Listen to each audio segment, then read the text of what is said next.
Metropolitan Police, the statement they said was the most serious and flagrant allegations of what went on. That's why they were investigating those. In terms of what we might get today, what kind of picture will it give us, and why then, in that sense, does the Sue Gray report still matter? Well, I think what matters really is not necessarily what she says, but what the reaction is to it from Conservative MPs. We know that 2 weeks ago there was an attempt to force Boris Johnson from office, an attempt to get those 54 Tory MPs to put letters in out to now, hasn't the it? 1922. Yeah, I was talking to one of those Tory rebels this morning who told me that really the atmosphere has totally changed in the party now, that there's not really so much of an appetite for getting rid of Boris Johnson. Could there be something in the report this afternoon which reignites that and means that we're having those same discussions again this afternoon? To be honest, it seems quite unlikely, but it could be that there's a new detail in there that really angers Tory MPs, and suddenly we start having those slightly more existential questions from the PM again. Tony, you're in and out of Westminster and this whole political sphere every day. What's the sense that you're getting? Is the sense that the longer this drags on, just as we've had the drip, drip, drip of party allegations, we're getting a drip, drip, drip of report, Metropolitan Police investigation, more Sue Gray report. Is the sting coming out of the tail for the Prime Minister? Is this good for him, the longer this drags on? I think at this point the story becomes about a series of reports, doesn't it? I mean, early on this story was about and another party and more explosive allegations, these ideas of people having big celebrations during lockdown. I mean, that was something that was really making the public angry. This is now about when's a certain report going to come out, will it be delayed, how much is it going to be redacted? It's become a story which feels kind of important but a bit more boring now, and I think if Boris Johnson can prolong the full findings of this inquiry until after the Metropolitan Police investigation, which will probably take quite a while, it could be that the public's kind of forgotten about a lot of these stories by then, and that for him feels a lot less dangerous. So perhaps you can take us behind the headlines, if you like. Why are people coming out with these photos and details of parties now? Are these disgruntled staff members? Are they people perhaps who have left the government? Why do people want to talk about these parties now? Why are they coming forward? Well, obviously we can't talk about the sourcing of our stories. No, but I'm just trying to get a sense of where they come from, because people will be really interested in terms of, some of this happened nearly 2 years ago now. Yeah, I mean, I think from what we've been told from talking to people who were involved, it did feel to a lot of these people like what was going on at the time wasn't really that wrong, that there was kind of a bubble in Westminster and particularly in Downing Street. People, while others were working from home all the time, these people were coming in and out of work every day, they were seeing their colleagues, they were having a glass of wine in the evening. Perhaps, as extraordinary as it might feel to us, perhaps it was that these people didn't really expect that what they were doing at the time would cause such a big problem. And, once you get one of these stories, you realise how politically sensitive they are, and then either people who come forward because they think the truth should be out there, or because they've got a bone to pick, or just because they're asked and they say, oh yes, actually that was going on, these things start to come out. But you're right, it does feel slightly odd to us that these people didn't really know that at the time. Think of it at the time when, those who were living through it would have immediately spotted something was wrong, perhaps. Just in terms of, I know you have to go, the Sue Gray report is imminent. Just a final question. What do you see happening after this report comes out? Do you think it's going to be a bit of a damp squib, or do you think we will really find out something of substance today? It looks like we probably won't get any major new details, as frustrating as that is for us as journalists to watch. I think we probably won't get anything too significant. We'll probably see an attempt by some Conservative MPs to use this to force Boris Johnson from office. We might see a bit more anonymous source quotes from those MPs talking about it. Whether or not it will actually happen, I think we'll probably be waiting for the outcome of the police inquiry before that happens. Well, we haven't got too long to wait for part one, a bridge, Sue Gray light, whatever we want to call it. It's on its way in a few minutes' time. Tony, really good to see you. Thank you for coming to Downing Street to see us. Tony Driver, their political correspondent at The Telegraph. Well, Boris Johnson has repeatedly denied that rules were broken here in Downing Street during lockdown. All guidance was followed. All the guidelines were observed, continue to be observed. Those were people at work. Those were meetings of people at work talking about, this is where I live and it's where I work. Those were meetings of people at work talking about work. I apologise for the impression that has been given that staff in Downing Street take this less than seriously. I'm sickened myself and furious about that. The evidence I can see is that people in this building have stayed within the rules. If that turns out not to be the case, and people wish to bring allegations to my attention or to the police or whoever, then of course there will be proper sanctions. You're watching Sky News Live from Downing Street. I have just been warned by our political editor, Beth Rigby, that the Prime Minister is about to come out of Downing Street and she will shout a question at him. So, Beth, don't you worry, I'm on standby for you to leave me and shout a question at the Prime Minister. But this is a big moment for him. He's seen the report. We are moments away from seeing the update Sue Gray has given Downing Street. A really, really big day for the Prime Minister in that sense. His Chief Whip went in slightly earlier. That will be because his Chief Whip, Mark Spence, will be briefing him about the statement to the Commons. They got this report at about 11:20. There is some anger, I should say, that it still hasn't been released by some of his backbenchers. We're expecting it literally any minute now. Will they be seeing it at the same time as we will, or do they get it first? It will be laid in Parliament. We will all see it. It will go on the government websites. But some anger that they've had it now for 3 hours. He's been able to make his preparations. His parliamentary party and the public still haven't seen it, nor have the opposition. He will address MPs, all of his party, tonight. One source in the party said to me that they partly thought he might be bringing along the payroll, so ministers, aides, paid on the government books, to make him have more support in the room. Someone said he probably doesn't want to face the backbenchers and some of those that have publicly called for his resignation without some of his reinforcements. But it all tallies with the idea that this is a PM trying to display a show of strength, as he's been doing for the past few days. As for the details of the report, what is clear is that a lot of it will not be in there. So much of the most egregious potential breaches are now being investigated by the Met. They decided last week it was serious enough what Sue Gray had uncovered that they wanted to conduct their own investigations. People in number 10 could be facing fixed penalty notices for breaching the rules. It could be that the Prime Minister is either interviewed as a witness or under caution. But the big question is, what did he know and when? And MPs will want to see whether lockdown rules were breached and some of that detail. But the big question is, how much will we know now and how decisive will that be in MPs forming their view about Boris Johnson and his premiership? Yeah, you do get the sense that if there is any evidence that rules, laws were broken, that would be under the remit of the Metropolitan Police investigation. Sue Gray's report, as we understand it today, will not cover any of those gatherings, but perhaps some of the smaller gatherings that, you know, the police don't feel did break the rules. In that sense, what do you think we'll get today in terms of, will it change anything, or are we more likely to hear the Prime Minister to say you're going to have to wait for the results of the police investigation now? There's another holding pattern, essentially. After the Met last Tuesday announced it was investigating, the general view around here was that that was a relief for the Prime Minister because it kicked the can down the road. Now you're in a kind of curious situation when a Prime Minister and his team have been investigated by the police for rules that they breached, but nevertheless it was thought it would give him some breathing space. Then there's some movement outside number 10. I think the PM is coming out because I can see one of his aides coming out. I think he'll be coming out imminently.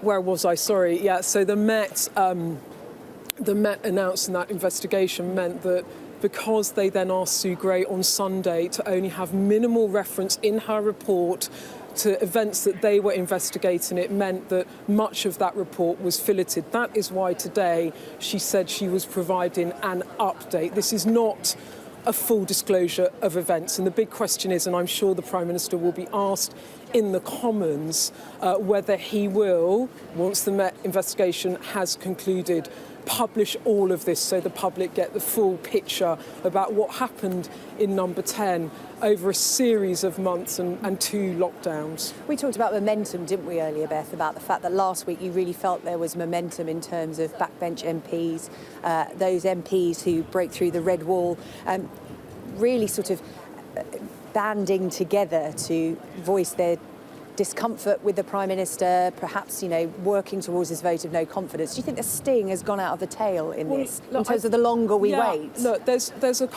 two questions here. There's kind of short-term Boris Johnson political survival. I think there is a mood now that his short-term political survival is more assured, some heat taken out of that rolling sense of things out of his control and falling apart around him. There is then a longer question, which the Conservative Party will have to consider, here, which is, do they think that Boris Johnson is the right man to lead them into the next general election? And yes, there has been a move to support him and shore him up, a big whipping operation going on. Grant Shapps, the Transport Secretary, who helped with his leadership bid, has got his spreadsheet out, and they're going through the MPs and he's going around to see them. But there is a lot of disquiet on the benches. 2019ers who are worried that they will lose their seats because of this in marginal constituents. They think that the PM and their constituents are now irreconcilable. And then there's also the One Nation Tories, up to 50 of them unhappy as well. Beth, I'm just going to interrupt you. We're waiting for the Prime Minister, but Deputy Political Sam Coates in our Westminster studio has eyes on the Sue Gray report.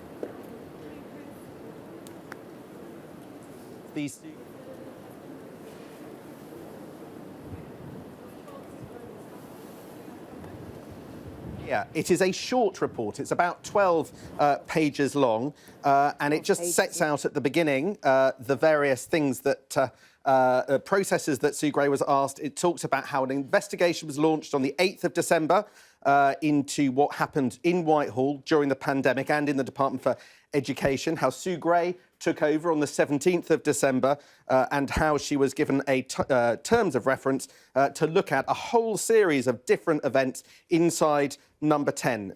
This report, which we're looking at for the first time, as you can see on your screen, essentially looks at all of the different events that she was asked and tasked with looking.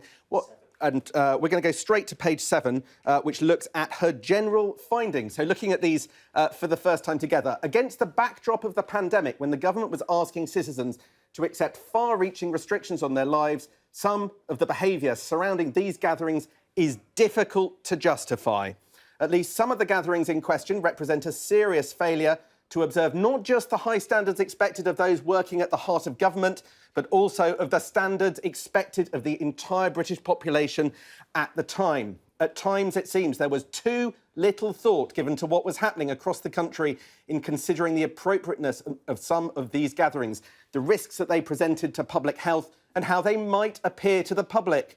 There were failures of leadership and judgment by different parts of Number 10 and the Cabinet Office at different times. Some of the events should not have been allowed to take place. Other events should not have been allowed to develop as they did. The excessive consumption of alcohol is not appropriate in a professional workplace at any time. Steps must be taken to ensure that every government department has a clear and robust policy in place covering the consumption of alcohol in the workplace. Now, she goes on to talk about specific and more general findings related to certain events. The use of the garden at Number 10 Downing Street should be primarily for the Prime Minister and the private residents of Number 10 and Number 11 Downing Street. During the pandemic, it was often used as an extension of the workplace, as it was a COVID-secure means of holding group meetings in a ventilated space. This was a sensible measure that staff appreciated, but the garden was also used for gatherings without clear authorisation or oversight. This was not appropriate. Any official access to the space, including for meetings, should be by invitation only and in a controlled environment. Some staff wanted to raise concerns about behaviours they witnessed at work, but at times felt unable to do so. No member of staff should feel unable to report or challenge poor conduct when they witness it. There should be easier ways for staff to raise such concerns individually, informally, outside of the line management chain. The number of staff working in Number 10 Downing Street has steadily increased in recent years, and in terms of size, scale and range of responsibilities, it's now more akin to a government department. And she talks about structure, but then we go on to the conclusions. The gatherings within the scope of this investigation are spread over a 20-month period, a period that has been unique in recent times in terms of the complexity and breadth of the demands on public servants and indeed the general public. The whole of the country rose to the challenge. Ministers, special advisers and the civil service, of which I am proud to be a part, were a key and dedicated part of that national effort. However, as I have noted, a number of these gatherings should not have been allowed to take place or to develop in the way that they did. There is significant learning to be drawn from these events which must be addressed immediately across government. This does not need to wait for the police investigation to be concluded.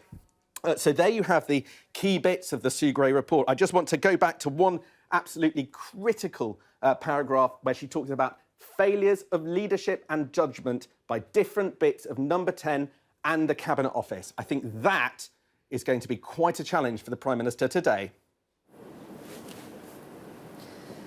Sam, thank you very much indeed. I'm in Downing Street. We're waiting for the Prime Minister to leave Number 10 to the House of Commons. He's addressing the Commons at 3:30 this afternoon. He'll be on his way shortly. Our political editor, Beth Rigby, is here alongside me. And Beth, you've just been going through that report as our viewers saw Sam take us through the key findings. And again, he did reference that paragraph where it talked about the failures of leadership. And another interesting bit where they said too much responsibility and expectation is placed on the senior official whose principal function is the direct support of the Prime Minister. This should be addressed as a matter of priority. Anything relating to the Prime Minister personally in that report? Well, I think that is the key question. But in terms of what Sue Gray is saying, she's quite clear here. In conclusion, she says a number of these gatherings should not have been allowed to take place or to develop in the way that did. She also references that senior official is that Martin Reynolds, the Prime Minister's principal private secretary, and the pressure that he has been publicly under over sending that email, the Prime Minister insisting on that May 20th gathering that he was not aware in advance of it, even though Dominic Cummings, one of his advisors at the time, has gone on the record saying he personally warned him. And then this, at least some of the gatherings in question represent a serious failure to observe not just the high standards expected of those working at the heart of government, but also of the standards expected of the entire British population at the time. And then in terms of what the view is from the opposition, I think that they're alerting to me to a key line on page 5. It is not possible at present to provide a meaningful report, and I think that that is one of the questions today, that this report is clearly critical of Number 10, but it is only a partial picture. But it does beg the question that if Sue Gray is clearly talking publicly about serious failures, then surely the Prime Minister will be under huge pressure now to actually release all of the evidence and give the British people a full picture of what really was going on in Number 10. Yeah, there were failures of leadership and judgment by different parts of Number 10 and the Cabinet Office at different times. How damaging is this for the Prime Minister in its current form, Beth? We were talking about it being an update, and as you said, this is not the full report. If you were his sort of crisis communications manager as such, what would you be saying to the Prime Minister? This is bad news. This is Sue Gray is clearly critical. She says at least some of the gatherings in question represent a serious failure to observe not just the high standards of those expected at the heart of government, a serious failure that are, they will be the standout words. And the Prime Minister is now going to have to go to Parliament and explain all of this away. But as I said, he has been given a reprieve, if you like, in the fact that the Met are investigating some of those serious breaches, because it means that the full picture can't emerge today. And if it had emerged, how much deeper would be the trouble that he's in over this? Yeah, and I think in this abridged version of Sue Gray's report, it does reflect what a lot of people have been telling us here at Sky News, those who keep saying, Partygate does matter because we lost loved ones, we couldn't go to loved ones' funerals, we missed the births of our sons and daughters. It says in the general finding is against the backdrop of the pandemic, when the government was asking citizens to accept far-reaching restrictions on their lives, some of the behaviour surrounding these gatherings is difficult to justify, and that's what a lot of the public reaction has been about there.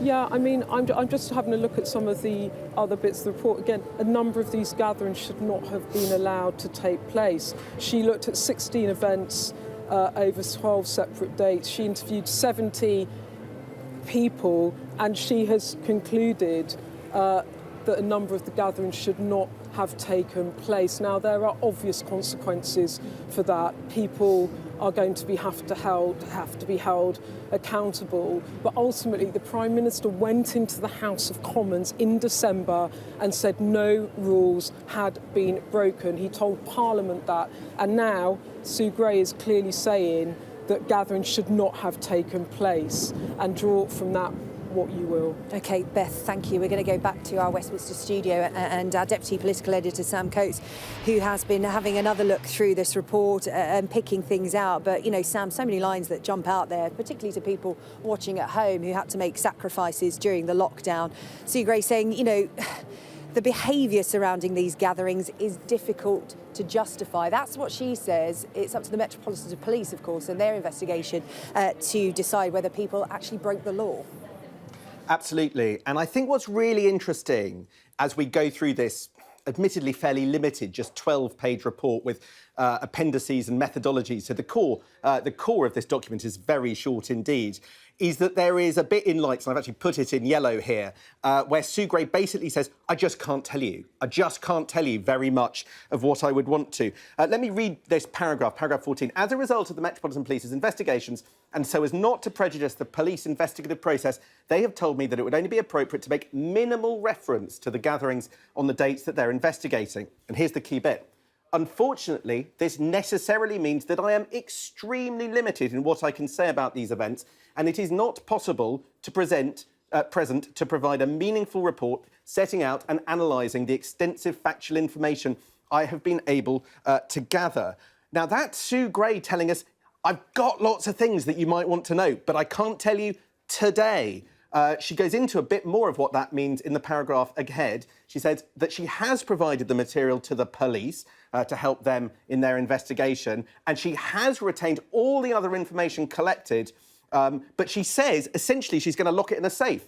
I will therefore ensure the secure storage and safekeeping of all the information gathered until such time as it may be required further. She is putting in light her desire in this section here. She's putting in light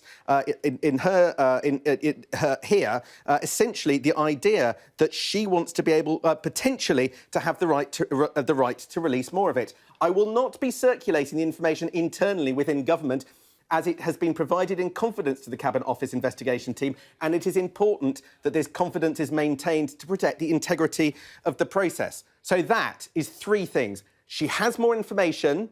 She isn't going to disclose it yet, but she's happy to potentially in the future, and she's not going to share it with Boris Johnson yet.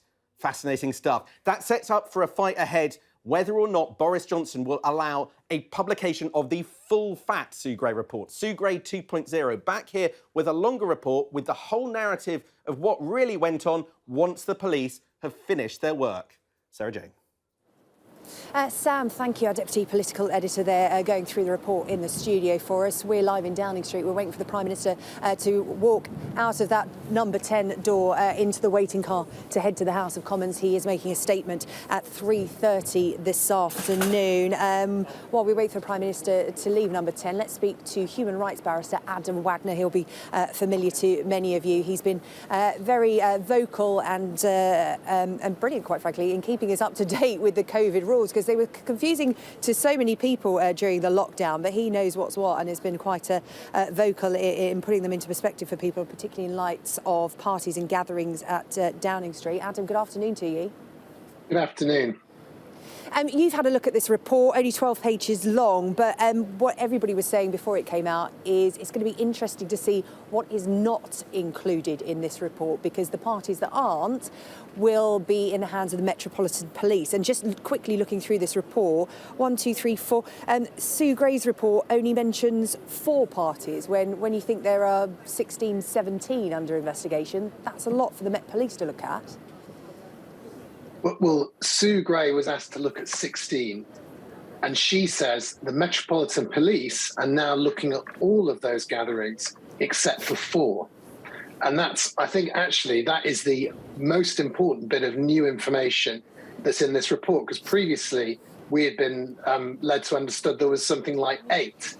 But crucially, in terms of the Prime Minister, that includes the gatherings the police are looking at includes his birthday party gathering in June 2020, the party the gathering in the garden in May 2020, the Bring Your Own Booze gathering. So that is a really important bit of information that we didn't know. Yeah. Adam, you've been talking on Sky News about what the COVID rules were at the time of the Prime Minister's birthday gathering. If people need reminding what gathering that was the one with cake and the singing of Happy Birthday. As you understand it, remind us of the rules at that time in context of what we understand may have happened in the Prime Minister's office. Well, at the time, gatherings of more than one person unless they fell within a specific exception, were illegal. So no social gatherings were permitted. They had to be reasonably necessary for work. And it's difficult to see how, as I've said all along, a gathering that was specifically for celebration of a birthday with food and drink or whatever there was would be within the rules. I mean, I think it probably wasn't. And I think that's why, don't forget, the police have applied a very high threshold as to what they're investigating. They say there have to be egregious breaches of the rules and also no real ambiguity over a reasonable excuse. So it's very telling what they have decided to investigate. And it tells us something about what's going to happen potentially next. Yeah, I mean, that's just one example. As you said, all but 4 examples of some 16 to 17 alleged gatherings or parties have been handed over to the police. And, you know, just your description of that one example, that may be how the police are viewing those other examples that they're looking at as well. In terms of the report itself and how it's worded, it is lacking in detail. But overall, the tone and what Sue Gray has written, what's your assessment of that in how damaging it is to the Prime Minister?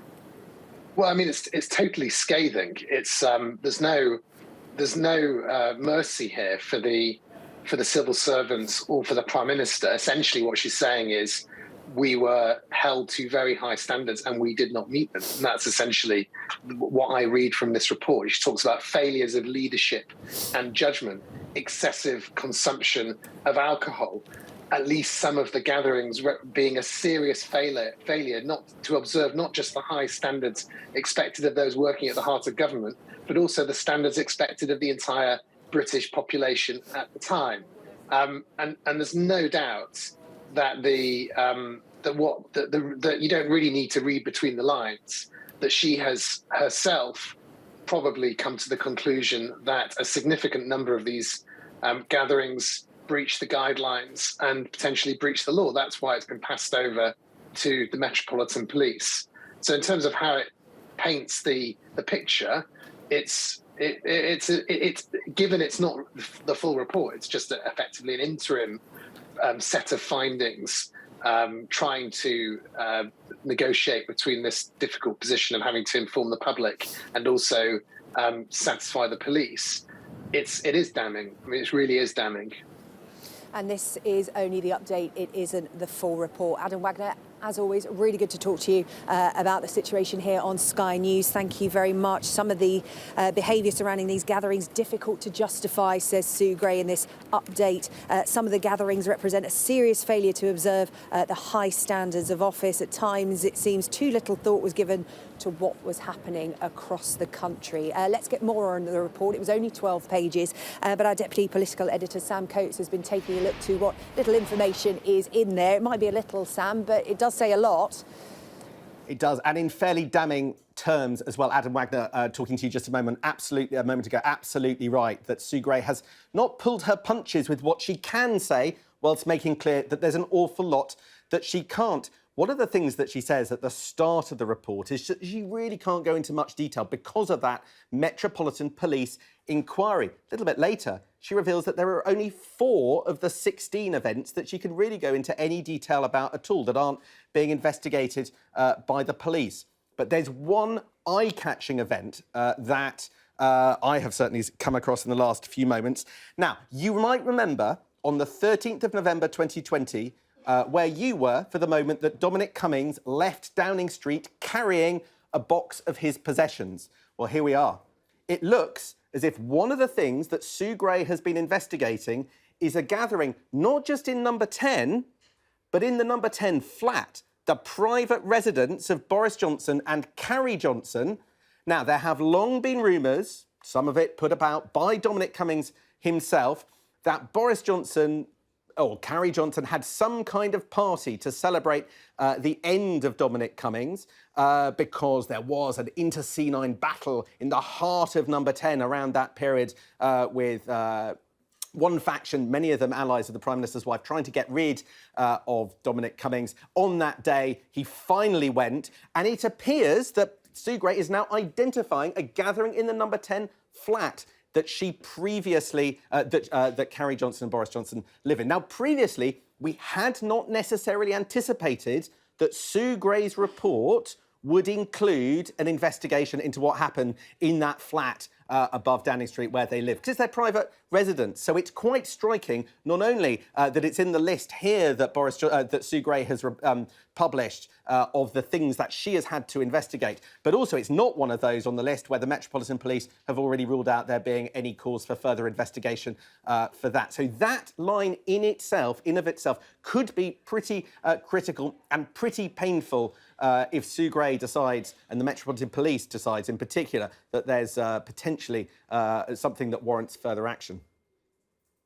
Sam, thank you, Sam Coates, who's been taking a look through Sue Gray's update in the Westminster studio for us. Thank you very much. Now, on the 19th of June 2020, while Boris Johnson was partying in Downing Street, Donna Levermore was housebound. She was caring for her daughter, who is recovering from a thyroid cancer operation. And Donna joins me now because, Donna, like so many people up and down the country, you have been taking Partygate, as it's called, personally. I just want to read to you some of Sue Gray's report that may resonate with you. It says, against the backdrop of the pandemic, when the government was asking citizens to accept far-reaching restrictions on their lives, some of the behaviour surrounding these gatherings is difficult to justify. At least some of the gatherings in question represent a serious failure to observe not just the high standards expected of those working at the heart of government, but also the standards expected of the entire British population at the time. Tell me how you're feeling, Donna, after hearing that. Yeah, I think I feel vindicated, to be honest. You know, his whole caricature, Boris, you know, is one of playing up his ineptitude, you know, and now we're actually finally, through due diligence from Sue Gray, seeing that, in fact, this is actually a very cruel person, and his cohort around him have knowingly and consciously done these things. You know, and there's no getting away from it. There's nowhere for him to hide. And as much as Liz Truss says that, you know, Putin's got nowhere to hide, well, I'm afraid Boris has got nowhere to hide. He's tried many places. Now he really does not have anywhere to hide. Sue Gray says also in the report there were failures of leadership and judgment by different parts of Number 10 and the Cabinet Office at different times. So it's not just the Prime Minister who's at fault here, but those who work around him. But from your point of view, is it Boris Johnson that carries the can for this? 100% yes, 100%. But of course, the cohort must go with him because it is endemic. You know, people behave in that way because they're either encouraged or allowed. You know, so they don't just go off and do whatever they feel like doing. It's allowed, it's encouraged. So, you know, he has to take the full responsibility, but the sycophants around him have to go. Donna, I want to allow you the time to remind people what you were doing on your birthday in the pandemic when the Prime Minister was having cake and having happy birthday sung to him at different gatherings. They talk about the excessive consumption of alcohol, Sue Gray's phrase there. Remind us what you were doing while all this was going on behind me. Like many people, I was in a situation where my daughter had her operation cancelled quite a few times because of the numbers of COVID patients filling the wards. And we had been backwards and forwards across country to arrive for the operation to happen. When it finally did, we literally had to get back in a private taxi for 4 hours and come back down to where we were living at the time in Winchester. And from that second on, I was on my own with my daughter and, you know, nursing her through a really traumatic situation like many other people. And it was the trauma that surrounded all of this that I think hurt the most. You know, that whilst they were doing what they were doing, everybody else was traumatized to one degree or another. And we were in a terrible, terrible position. And we just had to just be steely and be strong. And we had no contact, no physical contact at all with anyone. And it was heartbreaking, absolutely heartbreaking. You know, couldn't even hug my daughter because she was recovering in so much pain. And I needed a hug. I couldn't have one, you know, and there was no one to allow me to, you know, go and have a drink on my birthday or anything else, celebrate. And I just find it just one of the most sickening things that I think I'll never, ever, ever forget, no matter what comes of this. Donna, the Prime Minister is addressing the House of Commons at 3:30 this afternoon. What do you want to hear from him? Well, it'll be lovely if we could actually get him to say thank you very much. I'm really sorry, and I'm out of here, and give the Met the time and reprieve for the government then to reform. But he's not going to do that, is he? You know, it'll be yet another pre-recorded speech that he loves making, of another duck and dive. And I'd love to be able to say to him, seriously, you know, how can you look at yourself in the mirror? How can you? How can you stand here in front of us? You know, I really would. Well, Donna, we know it's difficult for you to talk about this. We really appreciate you coming on to Sky News to talk on behalf of your family and others up and down the country that will have gone through situations similar to yours during the national lockdowns. We really appreciate your time this afternoon. Thank you so much. Donna Levermore there, who shares a birthday with the Prime Minister but was celebrating very differently during the lockdown. Let's head to Dudley, up in the West Midlands. Sky's Becky Johnson is there. She's been engaging the public mood now that the report in part is out, Becky. Very little information, but what is there is pretty damning. It is, and people were watching ourselves on Sky News, actually, as this detail's been coming out, forming their own views. Of course, it's been a topic of conversation, and it matters places like here in Dudley. This is one of those so-called red wall seats that went blue last time, and it's the opinions of people here and in seats like this that really matter. Now, let's have a chat to some people. I'll speak to Dan first, because Dan told me you voted Conservative for the first time in your whole life last time. What do you make of Boris Johnson and his party's this report saying there were failures of leadership and judgment? Oh, without saying any swear words, he's a bad man. He is, and I wouldn't vote for Conservative ever again. And I'm 74 years of age, and I've never voted Conservative in my life till the last time. And what is it about what's gone on that's upset you so much? Well, it's the promises we were given, especially old age pensioners, and they haven't followed them up. And it's as simple as that. And the parties they've had, and there's people been dying, and they haven't, their parents and, you know, their sons and daughters haven't been able to see them. And he's having parties at number 10. Would you vote Conservative again? No, never again. Never. Okay, but other people, some of yourselves, how do you feel about it? I think he's done a good job. Yeah, and a lot of people saying that actually they don't care. Brexit, pandemic, he's done well. So do you care what's in this report that's been published by Seagrave? I don't know what the report is. Couldn't tell it. No. All right, thank you very much for talking to us. Well, we can go over now and speak to Becky. Becky, you lost your mum during the pandemic. What do you make of this report saying that these events shouldn't have been allowed to go ahead? Well, it's like do as I say, but not what I do, really, isn't it? So he's just doing what he wants to do, and we just doesn't care about any of us. I'd never vote for him ever. No, he doesn't support the British people at all.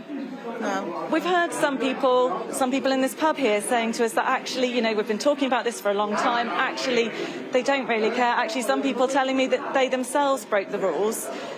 Do you think he's going to weather this storm? Well, we didn't break the rules. We never saw any family at all, did we? For months. And we really did keep to the rules. My mum kept to the rules all of her life. Like, you know, like with the COVID, she wouldn't even, when she came up to our house, she just, you know, would go in the garden, she'd stay 2 metres apart, and then he's having parties. It's just not right. It's just not fair that he's having... I wouldn't vote for him ever again. So we're going to hear from the Prime Minister about 3:30. What do you want to hear from him? Resign. Definitely resign. because he's not good enough for the job. I mean, I'm not sure about that Keir Starmer. I mean, he's probably better than him, but I'll just say, Boris, just go, because you're just a joke. He's just a joke. He just is. He's just a big joke to me. I'll never vote for him. I never voted last time, and I'm never going to vote for him. No way. All right, thank you very much for talking to us. So, yeah, a real mix of reactions. I would say about half the people we've spoken to say, look, you know, they don't really care what the Prime Minister's up to. They're pleased with some of the other things that he did, like deliver Brexit. But people like Becky and people like Dan, who you heard from, saying that this has really affected their view of this Prime Minister. And Becky there saying that he needs to now resign, given what she went through, and many others like her losing her mum during this pandemic and not being able to properly say goodbye. And now she knows what was going on in Downing Street. Becky Johnson, thank you, Becky Johnson, gauging some public reaction there in Dudley this afternoon. The Sue Gray report, the update is out. Joining me now from Central Lobby in the Houses of Parliament is the leader of the Liberal Democrats, Sir Ed Davey. Sir Ed Davey, good of you to join us this afternoon. Have you had a chance to have a look at the report? Yeah, I've been able to skim read it, and I think it's a damning indictment of the Prime Minister. Even within the very severe limitations imposed on Sue Gray, her findings talk of a lack of leadership, of behaviour that was inappropriate, not just at the highest levels, but from anyone. And I think really the Prime Minister must go. And I'm calling today on Conservative MPs to do their patriotic duty. I think it's the patriotic duty of Conservative MPs to tell this Prime Minister he has to go. If even in this update, this summary report, his leadership is found to have failed, it's time he went. Yeah, the report, there was only 12 pages. It has been described as an update, but what little there was said a lot. Parties definitely took place. We know that now. There was no evidence Boris Johnson was advised they were unlawful, and there was no justification for them. Sue Gray very clear about that in her summaries. Are we any clearer about the Prime Minister's future? Looking at what you've seen so far, do we need the Metropolitan Police report? Do we need more from Sue Gray to know that he lied? I don't think we need any more. We didn't even need this update. I think it's clear as day to millions of people that the Prime Minister lied and he broke the rules. And even with the limitations of this update from Sue Gray, it's pretty clear that she thinks that too. The lack of leadership she talks about. Well, who's in charge at number 10? It's the Prime Minister. So it's his leadership that's failed. It's failed the country. And Tory MPs must now stand up and be counted. If the Prime Minister won't resign, as Liberal Democrats believe he should, it's time Tory MPs call time to do their patriotic duty and tell him to go. What do you think we will hear from the Prime Minister at 3:30 today? Everybody seems convinced that he won't resign.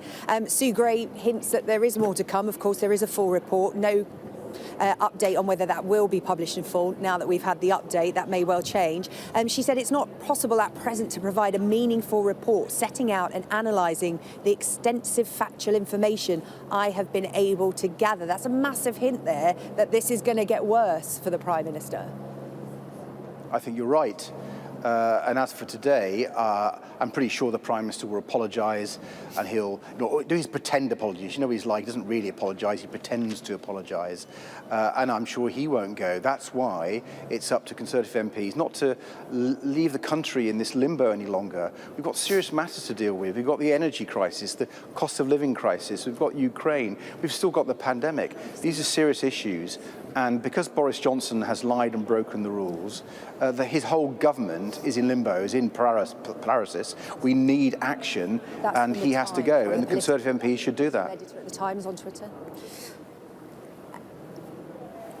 How much will you be pushing for the full Sue Gray report now? Because it may be that, it's suggested that that won't be published in full, given how damning the update has been. How much will you push for that and hold the Prime Minister to his promise that it will be? Well, we also got to ask the Metropolitan Police, and particularly Cressida Dick, it seems from what we've seen from the update that New Scotland Yard has said that various parts can't be published. They need to give a full and detailed explanation of why they can't be published. There are many experts out there who think it should and could be published without in any way getting away of the investigations. I'm not an expert, but I'm happy to go with what these experts have said. It seems pretty clear. So the Met Police, if it's not going to be published in full, have got some explaining to do. We heard from Donna Levermore earlier on, who shares her birthday with the Prime Minister and was painting a picture of what her birthday was like during the national lockdown, while the Prime Minister had cake and had happy birthday sung to him by colleagues. She was looking after her daughter, who was recovering from a serious operation. She couldn't even hug her daughter. Those were the rules at the time. She was having a thoroughly miserable birthday. What will you say to people like Donna and other families up and down the country about where this story goes next? Because, as you said, the Prime Minister is not going to resign. It's in the hands of Conservative MPs. It all feels like a political game to them, and they don't feel like any heads are going to roll. Well, my heart goes out to Donna. I have myself many constituents who've contacted me, and they've told me what they were doing when the Prime Minister was partying. I've had two constituents who told me that on the 20th of May, one of the more infamous parties, they were burying their fathers. And they tell me of their distress, how upset they were, and frankly, how angry they are. So whether it's Donna or my constituents or millions like them, I think if the Prime Minister really won't resign, if Conservative MPs really won't do their patriotic duty, Parliament's got to have a vote of no confidence in the government. We've got to find some way of holding this scoundrel to account. What about those who say, look, the Prime Minister on the big decision has been getting things right for the country. I was in Wolverhampton last week, and voters there were saying to me in Wolverhampton South West, which voted Conservative in 2019 after being won from Labour, they were saying, look, on the big decisions, he's kept our businesses here on the high street afloat. They weren't personally affected like Donna Levermore were, but in the grand scheme of things, they didn't see Partygate as that big a deal. What would you say to those voters? Well, on things like furlough, we had cross-party support for those. Liberal Democrats were backing that support for businesses. But I think on many of the other big decisions, actually, the Prime Minister's got it very badly wrong. He didn't prepare the country for the pandemic. We locked down far too late. The care homes were not protected. We've had a death rate because of COVID far higher than most other countries. And our economy has been worse hit than most of the countries. So actually, I think, by and large, the Prime Minister's got the big questions wrong. And I think I would hold him to account for those. But I'd also hold him to account for his failure to be running the country properly now with the cost of living crisis and the way he's lied and the way he's broken the rules. So I think there's a very long charge sheet against the Prime Minister. I think he's the worst Prime Minister in British history. OK, Sir Ed Davey, leader of the Liberal Democrats, thank you for your time here on Sky News this afternoon. It is 3 o'clock. We are live here in Downing Street this afternoon. The Sue Gray report has been released, saying that behaviour during the national lockdown at Number 10 and in the offices is difficult to justify. She cites failures of leadership, and some of the events should not have been allowed. We'll have more on this highly critical, abridged version of Sue Gray's findings into parties at Downing Street coming up shortly.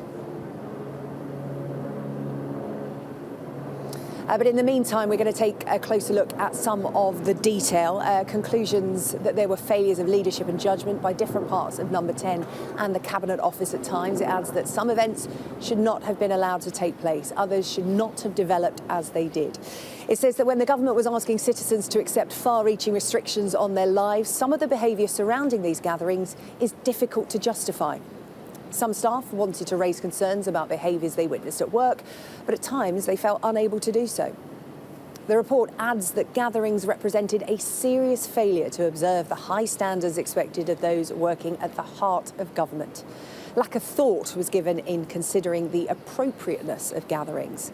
And finally, Sue Gray states that an excessive consumption of alcohol is not appropriate in a professional workplace. Well, we are expecting the Prime Minister to leave Number 10 Downing Street any moment now to head to the House of Commons. He's giving that statement at 3:30.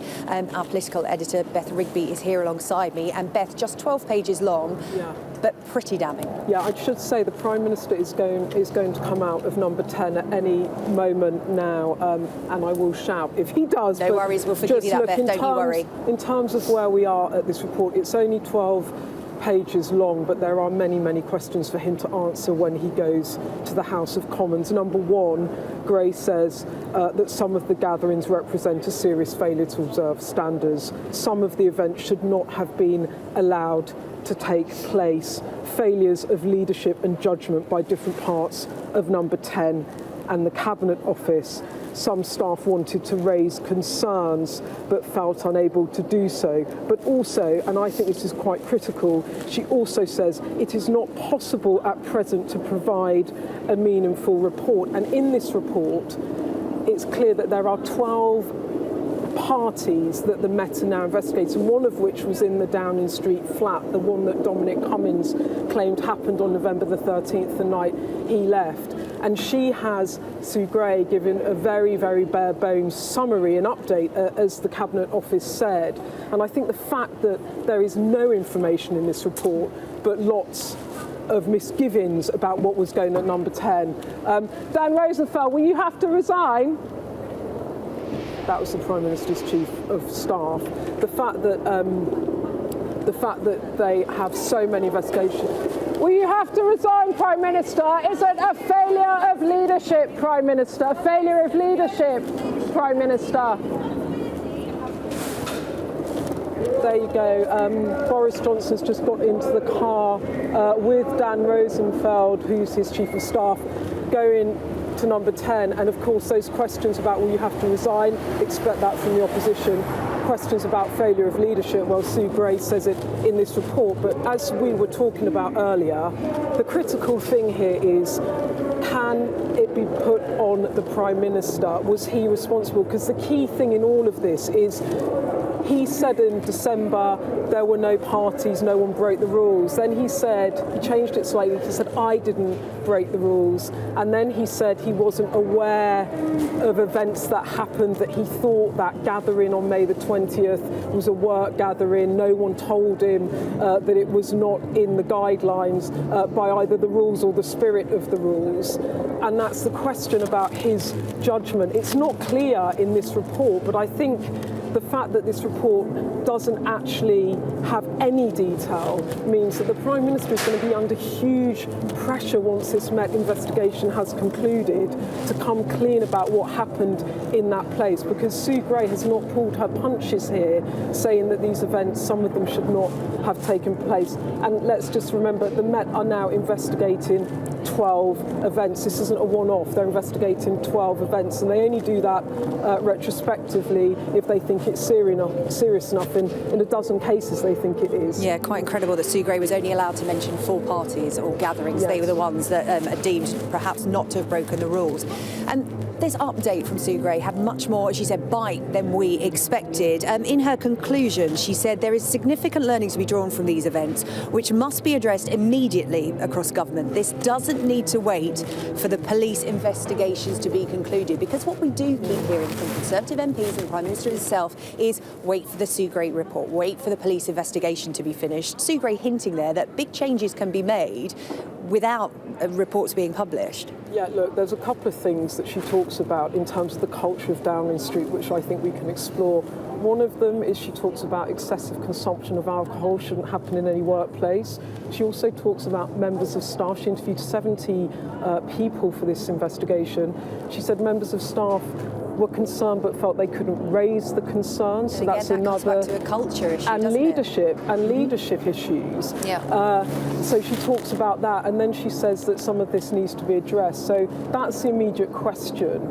Does the Prime Minister go in and announce an overhaul of his team? He'll want to get onto the front foot. My key question is he going to commit in the Commons to actually publishing the full report? I think he's going to be under huge pressure to do so. He will hope that he can kick the can down the road, perhaps, and that this will fade away. But now that the Met are investigating a dozen parties in Number 10 and around Whitehall, that's a big issue, including one in his own flat. So I think there are obvious questions to answer. I know that there will be questions in the Commons about, is he shaking up his top team? A lot of those around him that support him feel that Boris Johnson is the performer and he needs this operation around him, and if the operation was better, the performance of the Prime Minister would be better. There are his detractors who say it actually starts at the top and it's his culture, and that he quite likes chaos. This is what Dominic Cummings would argue, that he wants to have a court in which he is the king and there's different factions vying and it's a quite chaotic operation. His supporters think if they just get the support around him, he can do a better job. His detractors would argue that this is the culture that he sets and that it's not going to change even if he shifts around some of the key actors around him. Yeah, there might be some wiggle room for the Prime Minister in the sentence that there were failures of leadership and judgment by different parts of Number 10 and the Cabinet Office at different times. OK, Beth, thank you. We're going to cross over to Sam Coates now, Deputy Political Editor who's in Westminster, and got a first look at this report and has been going through it because, it may only be 12 pages, Sam, but it has quite a lot of bite in it, much more so than we expected, considering we were told it was just an update. That's right, Sarah J. One of the fascinating things about today is that until just maybe half an hour ago, we thought the lack of detail might help Boris Johnson. But now as he heads to the Commons, it seems that that lack of detail might just raise more questions that Boris Johnson needs to answer in this, a 12-page report about 16 different gatherings, 12 of which are being investigated by the Metropolitan Police across 8 different days. Let's take you through some of the most significant bits of the report. And let's start at the end with Sue Gray's conclusions. And she says that she has concluded a number of these gatherings should not have been allowed to take place or to develop in the way that they did. There is significant learning to be drawn from these events, which must be addressed immediately across government. And here is the most important sentence of this bit. This does not need to wait for the police investigations to be concluded. So this is Sue Gray's first challenge to the Prime Minister. Potentially say something today when he hits the House of Commons about how he is going to change things, because the conclusions about Number 10 could not be more damning. And here we are towards the end. It seems at times that too little thought was given to what was happening across the country, considering the appropriateness of some of these gatherings. There were failures of leadership and judgment by different parts of Number 10 and the Cabinet Office at different times. Some of these events shouldn't have been able to take place. Other events should not have been allowed to develop as they did. Now, what do failures of Number 10 and the Cabinet Office point to? They point to blame for Boris Johnson himself. There is only one leader in Number 10, but it also points to failures in the Cabinet Office. Who's that? Well, that's Simon Case. He's the Cabinet Secretary, Britain's most serious, most senior Mandarin, and he is being named in this report as having failed in his leadership. So now let's look at some more.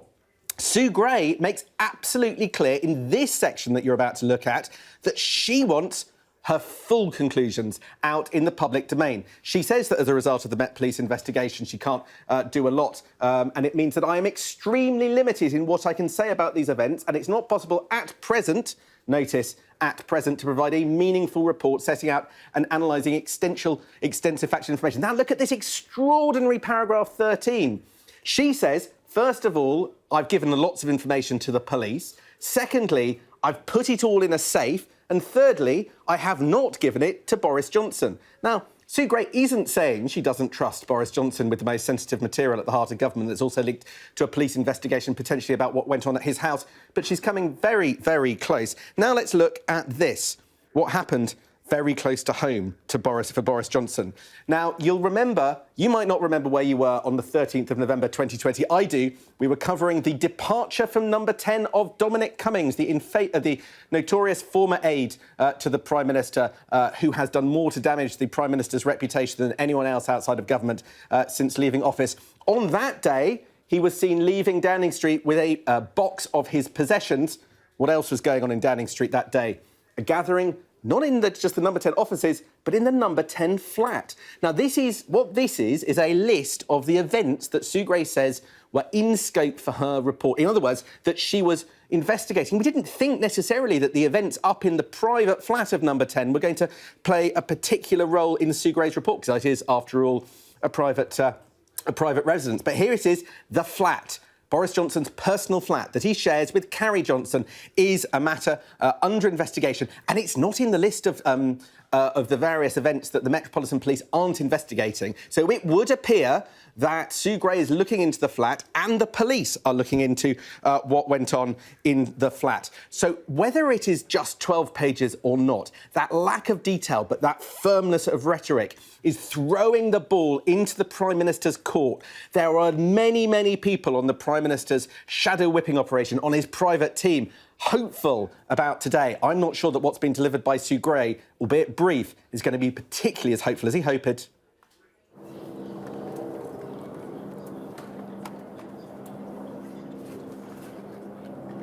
Sam, thank you very much indeed. Well, in the last few moments, the Prime Minister has left number 10 Downing Street and headed to the House of Commons. He has arrived there. He will be making a statement to the House at 3:30, so in just over 15 minutes' time. You can watch it live here on Sky News. The Sue Gray update has been released into the public domain. The Prime Minister has had it since this morning. He left it until quite late for it to be released on the government website. But Sam Coates, our deputy political editor, and I have been looking through the general findings, because that's the meat of the 12-page document. Against the backdrop of the pandemic, when the government was asking citizens to accept far-reaching restrictions on their lives, some of the behaviour surrounding these gatherings is difficult to justify. Sue Gray goes on to say at least some of the gatherings in question represent a serious failure to observe not just the high standards expected of those working at the heart of government, but also of the standards expected of the entire British population at the time. I know that will resonate with so many people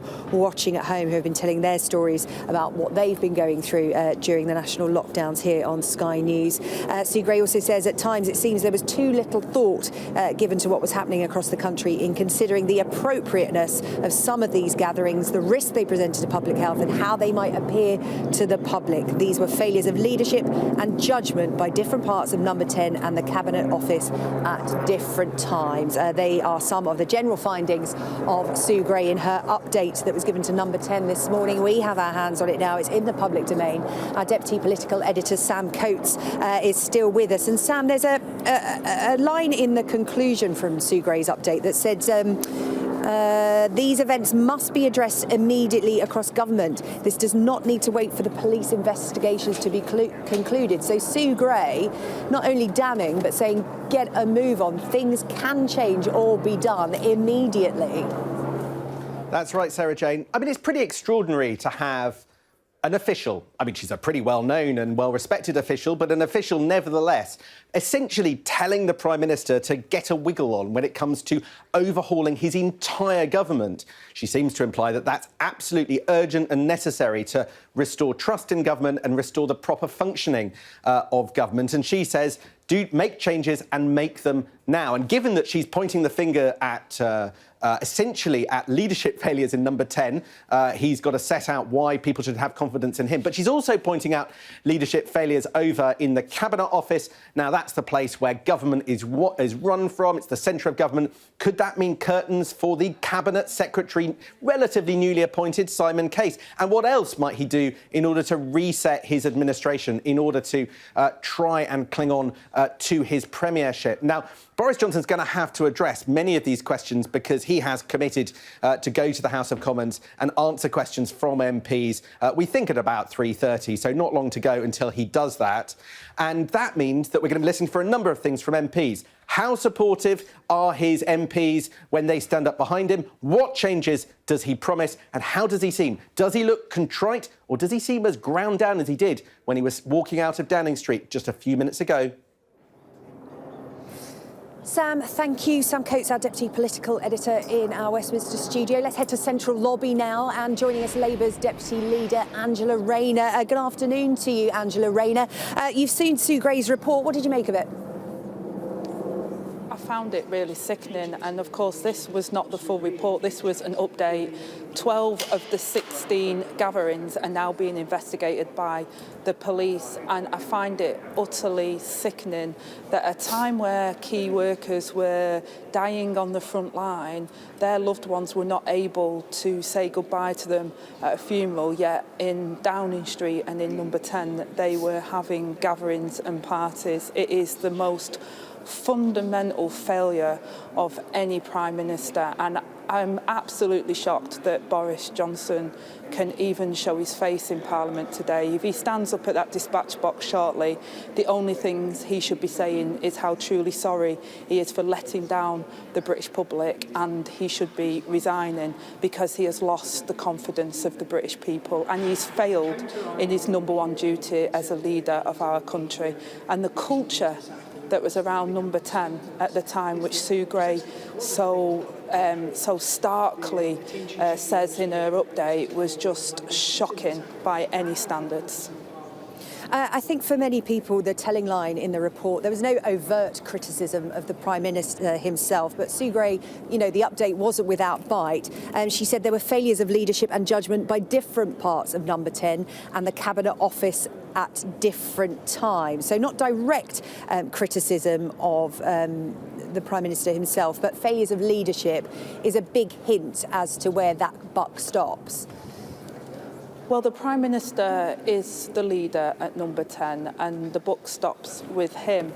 And like I said before, this is only an update, and 12 of the 16 gatherings are now subject to the police investigation, which is why Sue Gray couldn't give her full report.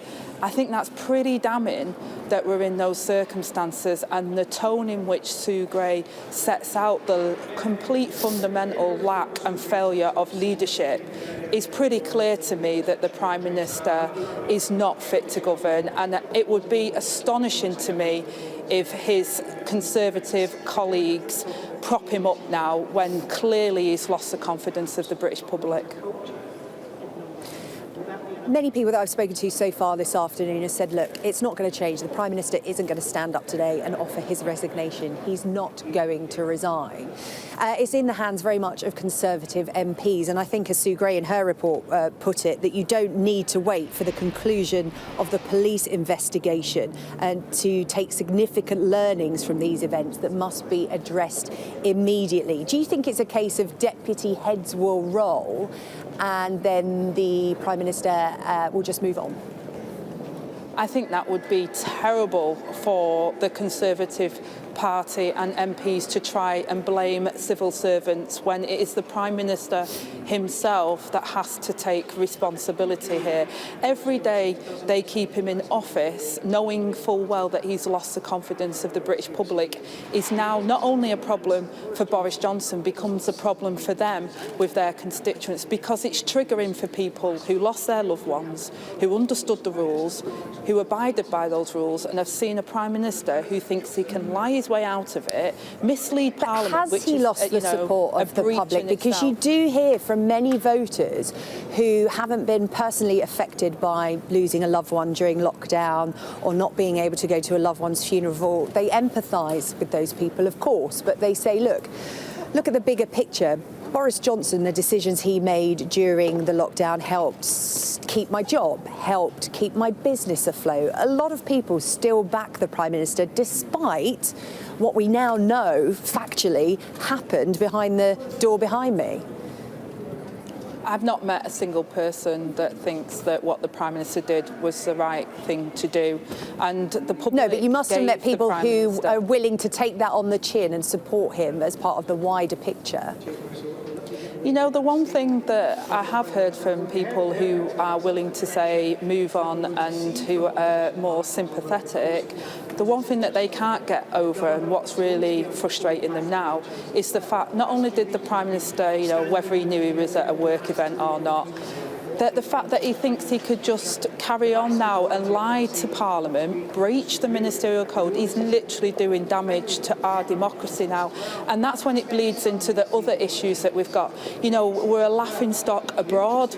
People are talking about this worldwide.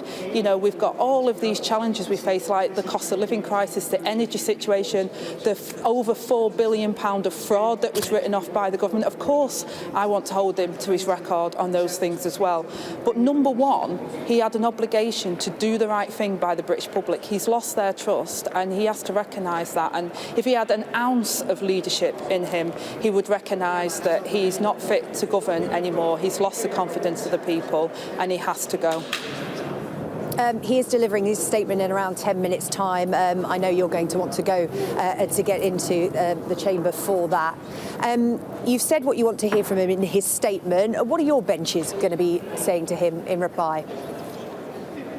I think there's going to be a lot of emotion. Obviously, members of Parliament have also lost loved ones and had made great sacrifices over that period, but they've had countless letters and emails and constituents raising the trauma, and it is trauma, of what they went through during that period. And the fact that the Prime Minister continues to dismiss that by thinking he can stay in office is compounding that trauma for many people. So I think the number one, I mean, I'm absolutely, you know, I have a feeling of utter despair and upset that we're in these circumstances, and I feel for those people who have made those sacrifices, who are witnessing that and who are feeling angry and upset and frustrated that the Prime Minister thinks that what they went through was something that he doesn't have to be accountable for, because he didn't care and he was partying while they were losing their loved ones, restricted in their liberties, not seeing their family. You know, it's just triggering the whole nation of what they went through, and the fact that the Prime Minister thinks he doesn't have to abide by those rules. The longer this carries on for, obviously we've had the update, we've talked about the bite that has, despite it only being a 12-page document. We have the Metropolitan Police investigation to be concluded, and then we may well have the Sue Gray report in full. The longer it goes on, is the sting coming out of the tail, do you think, in terms of Boris Johnson not feeling the pressure as much and being able to remain in his position? Is that the worry for Labour? I don't think it is. I think what actually is happening, it's now bleeding into the Conservative Party and Conservative MPs, because, you know, before it was a frustration and anger around Boris Johnson's actions and his leadership. Now it's a question of the Conservative Party and their ability to show their collective leadership of putting the public good first. And if they choose to prop up the Prime Minister when they know he's broke the law, when they know he's acted inappropriately, if they choose to try and defend that, then I think what actually will happen is it will have a devastating impact on the brand of Conservatives, who have always prided themselves on upholding the British principles, upholding the law of the country. And I think it will start to erode the trust and frustrate Conservative voters that they're propping up Boris Johnson at a time when actually what they want to do is move on to these important issues that the country faces. OK, the Prime Minister delivering his statement to the House of Commons in 6 minutes' time. Angela Rayner, the Deputy Leader of the Labour Party, thank you. Hope we've given you enough time to get in there to watch that statement and respond, of course. Let's just update viewers on our breaking news. Sue Gray's investigation into allegations of parties at Downing Street has been published. It is an update. It's just 12 pages long. It's an abridged version, and there are some strong conclusions. We're waiting for a statement from the Prime Minister, as I said, any minute now. We can take a closer look at some of the detail in that 12-page report. It concludes there were failures of leadership and judgment by different parts of Number 10 and the Cabinet Office at different times. It adds that some events should not have been allowed to take place. Others should not have developed as they did. It says that when the government was asking citizens to accept far-reaching restrictions on their lives, some of the behaviour surrounding these gatherings is difficult to justify. Some staff wanted to raise concerns about behaviours they witnessed at work, but at times felt unable to do so. The report adds that gatherings represent a serious failure to observe the high standards expected of those working at the heart of government. There was a lack of thought given in considering the appropriateness of these gatherings. And finally, Sue Gray states that an excessive consumption of alcohol is not appropriate in a professional workplace. We're joining me now, Katie Balls, Deputy Political Editor of The Spectator. Now, Katie, before this update came out, everybody was saying, oh, it'll be abridged, it'll be watered down. Might only be 12 pages long, but there's plenty of meat in it. Yes, and I think that because it has been, not redacted, but we're getting a summary, as Sue Gray put it when she updated journalists on it, we ultimately are only seeing part of it. But I still think it's quite damning. And actually, the impression I get from just speaking to a few MPs, obviously it's only been out shortly, is that they think it's worse than they expected. And that's partly because everyone's saying, oh, this is going to be the soft bit, the worst bit still to come if it makes it out. And actually, Sue Gray's conclusions, I think, about a failure of leadership, might not name Boris Johnson directly, but it clearly points to, you know, the boss in that sense. And secondly, I think if you look at the events the police are investigating, 3 of them include the Prime Minister, and 1 of them includes the Downing Street flat. And that raises questions about whether Boris Johnson has misled the House when he spoke about that alleged event when he was asked about it. So lots more questions to Boris Johnson, actually, raising more than it answers. What's in there is damning. What's to come could be even worse, because we mentioned that Sue Gray couldn't talk about certain gatherings because they were part of the Metropolitan Police investigation. And when we know there are around 16 to 17, she only mentioned 4. So that's a number of parties that the Metropolitan Police have to deal with. And there's a key paragraph in the document that says, because of the police investigation, it's not possible at present to provide a meaningful report setting out and analysing the extensive factual information I've been able to gather. So that information is now locked away. Do you think we're going to see her findings in full? Boris Johnson has said he will publish them in full. Could there be a change of heart here at Downing Street now? I think the mood music so far and some of the suggestions from Downing Street have been a little bit as though, you know, we're not completely committing to the second half, wait for the police investigation.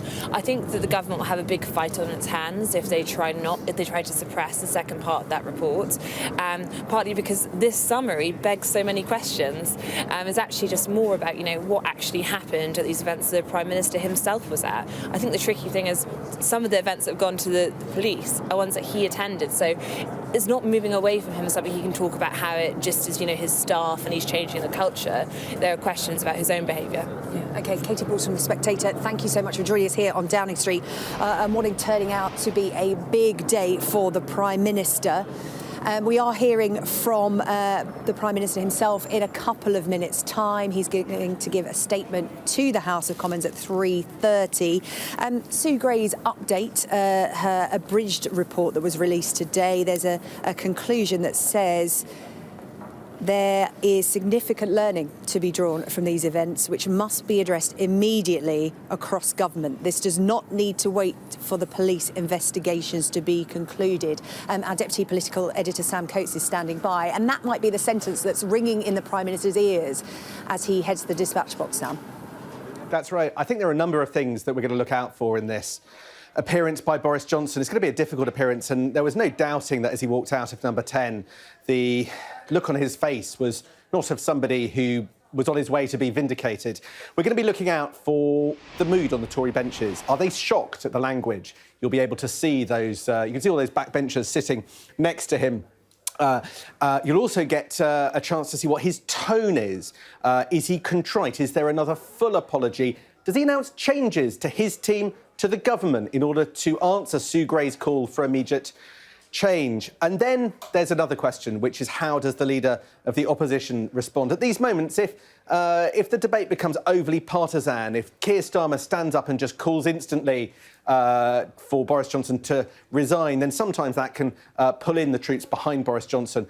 Will he try in some ways to rise above that? All of those questions, I think, will be in play at this really important parliamentary moment which we're about to witness. Of course, when Boris Johnson arrives in the chamber, and I don't think that we can see that he's there yet, you will get a huge cheer, hopefully, he will be hoping, from his backbenchers. You can see there in the picture on your screens that it is one of those days where the chamber is packed. There are quite a few MPs looking on with folded arms, never a particularly good sign. You've got Will Quince is the person you can see on your screen as he tries to fill, like we all are, waiting for the Prime Minister. But I think it is that mood. You saw last week when Boris Johnson appeared, essentially quite a lot of, unhappy looks from the people sitting either side of him. The mood of the Cabinet, I think, will be incredibly important. The faces of the Cabinet will be scrutinised, along with just more generally the attitude of the backbenchers. Has it been the case that the Chief Whip has been able to rally the troops, get some supportive questions in place, or is it the case that they're a little bit more muted? Before we move on, so we're going to wait to measure the cheers of the Prime Minister when he arrives. That's the Speaker, Lindsay Hoyle, addressing the Chamber now. I don't think it's quite appropriate with what I'm going to say. You ought to be ashamed. I really do. Before we move on to the first statement, I would like to assure the House, following the comments made at the start of questions, that there will be an opportunity to pay tribute to our friend and colleague, the late Jack Dromey. And that will take place on Wednesday. I'm sure honourable and right honourable members will welcome the opportunity to pay tribute at that point. I should inform the House that, given the brief period of time available to review the report, I shall be allowing the leaders of the opposition a little longer to question the Prime Minister than is usually the case, and I'm sure the Prime Minister may wish a little longer as well at the beginning. I now come to the statement. Prime Minister. Thank you very much, Mr. Speaker. Mr. Speaker, with your permission, I would like to make a statement. And first, I want to express my deepest gratitude to Sue Gray and all the people who have contributed to this report, which I have placed in the library of this House and which the government has published in full today for everyone to read. I will address its findings in this statement, but firstly I want to say sorry. And I'm sorry for the things we simply didn't get right, and also sorry for the way that this matter has been handled. And it's no use saying that this or that was within the rules, and it's no use saying that people were working hard. This pandemic was hard for everyone. We asked people across this country to make the most extraordinary sacrifices, not to meet loved ones, not to visit relatives before they died. And I understand the anger that people feel. But, Mr. Speaker, it isn't enough to say sorry. This is a moment when we must look at ourselves in the mirror and we must learn. And while the Metropolitan Police must yet complete their investigation, and that means there are no details of specific events in Sue Gray's report, I, of course, accept Sue Gray's general findings in full. And above all, her recommendation that we must learn from these events and act now. With respect to the events under police investigation, she says, and I quote, "No conclusions should be drawn or inferences made from this other than it is now for the police to consider the relevant material in relation to those incidents." But more broadly, she finds that there is significant learning to be drawn from these events, which must be addressed immediately across government. This does not need to wait for the police investigations to be concluded. That is why we are making changes now to the way Downing Street and the Cabinet Office run, so that we can get on with the job that I was elected to do, Mr. Speaker, and the job that this government was elected to do. First, it is time to sort out what Sue Gray rightly calls the fragmented and complicated leadership structures of Downing Street, which she says have not evolved sufficiently to meet the demands of the expansion of Number 10. And we will do that, including by creating an Office of the Prime Minister with a permanent secretary to lead Number 10. Second, Mr. Speaker, it is clear from Sue Gray's report that it is time not just to review the civil service and special advisor codes of conduct wherever necessary to ensure that they take account of Sue Gray's recommendations, but also to make sure that those codes are properly enforced. And third, I will be saying more in the coming days about the steps we will take to improve the Number 10 operation and the work of the Cabinet Office, to strengthen Cabinet government, and to improve the vital connection between Number 10 and Parliament. Mr. Speaker, I get it and I will fix it. And I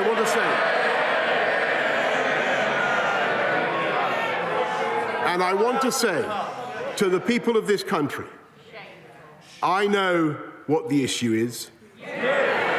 Yes, Mr. Speaker, yes. Yes, it's whether this government can be trusted to deliver. And I say, Mr. Speaker, yes, we can be trusted. Yes, we can be trusted to deliver. We said that we would get Brexit done, Mr. Speaker, and we did. And we're setting up free ports around the whole United Kingdom. I've been to one of them today, which is creating tens of thousands of new jobs, Mr. Speaker. We said we would get this country through COVID, and we did.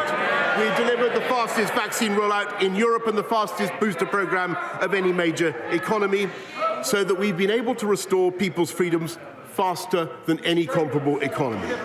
And at the same time, we've been cutting crime by 14%, building 40 new hospitals and rolling out gigabit broadband, Mr. Speaker, and delivering all the promises of our 2019 agenda so that we have the fastest economic growth of the G7. We have shown that we have done things that people thought were impossible, Mr. Speaker, and that we can deliver for the British people. Mr. Speaker, I remind the benches opposite. The reason we're coming out of COVID so fast is at least partly because we doubled the speed of the booster rollout. And I can tell the House and this country that we are going to bring the same energy and commitment to getting on with the job, to delivering for the British people, and to our mission to unite and level up across this country, Mr. Speaker, and I commend this statement to the House. I now call Keir Starmer, the Leader of the Opposition. Thank you, Mr. Speaker. I'd like to thank Sue Gray for the diligence and professionalism with which she's carried out her work. It's no fault of hers that she's only been able to produce an update today, not the full report. The Prime Minister repeatedly assured the House that the guidance was followed and the rules were followed.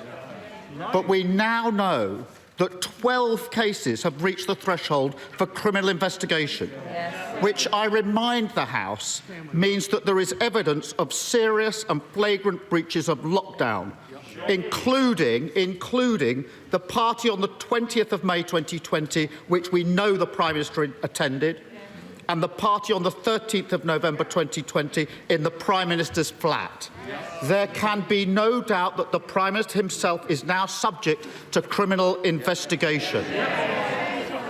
The Prime Minister must keep his promise to publish Sue Gray's report in full when it is available.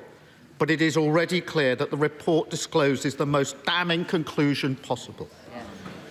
Over the last 2 years, the British public have been asked to make the most heart-wrenching sacrifices.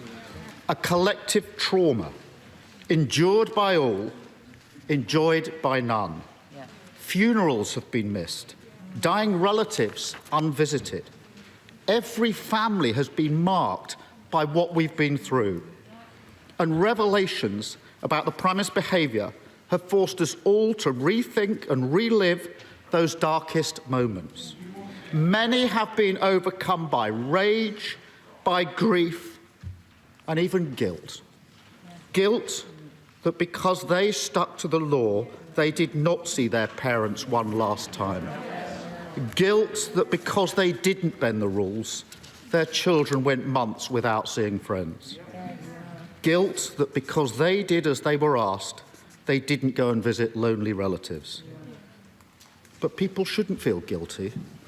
They should feel pride in themselves and their country, because by abiding by those rules, they've saved the lives of people they will probably never meet. They have shown the deep public spirit and the love and respect for others that has always characterised this nation at its best. Our national story about COVID is one of a people that stood up when they were tested. But that will be forever tainted by the behaviour of this Conservative Prime Minister. By routinely breaking the rules he set, the Prime Minister took us all for fools. He held people sacrificing contempt. He showed himself unfit for office. His desperate denials since he was exposed have only made matters worse. Rather than come clean, every step of the way, he's insulted the public's intelligence. And now he's finally fallen back on his usual excuse. Yeah. It's everybody's fault but his. They go, he stays. Yeah. Even now, he is hiding behind a police investigation into criminality, into his home and his office.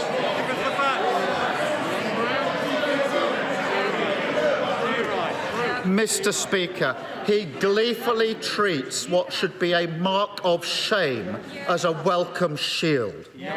But, Prime Minister, the British public aren't fools. They never believed a word of it. They think the Prime Minister should do the decent thing and resign. Of course he won't, because he is a man without shame. And just as he has done throughout his life, he's damaged everyone and everything around him along the way. His colleagues have spent weeks defending the indefensible, touring the TV studios, parroting his absurd denials, degrading themselves and their offices, fraying the bond of trust between the government... Order. The member for South Ribble is my neighbour. I expect better from my neighbours. Keir Starmer. Fraying the bond of trust between the government and the public, eroding our democracy and the rule of law. Margaret Thatcher once said, "The first duty of government is to uphold the law. If it tries to bob and weave and duck around that duty when it's inconvenient, then so will the governed." Mr. Speaker, to govern this country is an honour, not a birthright. It is an act of service to the British people, not the keys to a court to parade to your friends. It requires honesty, integrity and moral authority. I can't tell you how many times people have said to me that this Prime Minister's lack of integrity is somehow priced in, that his behaviour and character don't matter. I have never accepted that, and I never will accept that. Whatever your politics, whichever party you vote for, honesty and decency matters. Our great democracy depends on it, and cherishing and nurturing British democracy is what it means to be patriotic. There are members opposite who know that, and they know the Prime Minister is incapable of it. The question they must now ask themselves is, what are they going to do about it? They can heap their reputations, the reputation of their party, the reputation of this country on the bonfire that is his leadership. Or they can spare the country from a Prime Minister totally unworthy of his responsibilities. It is their duty to do so. They know better than anyone how unsuitable he is for high office. Many of them knew in their hearts that we would inevitably come to this one day. And they know that as night follows day, continuing his leadership will mean further misconduct, cover-up and deceit.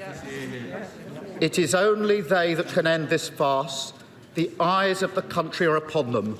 They will be judged by the decisions they take now. Prime Minister.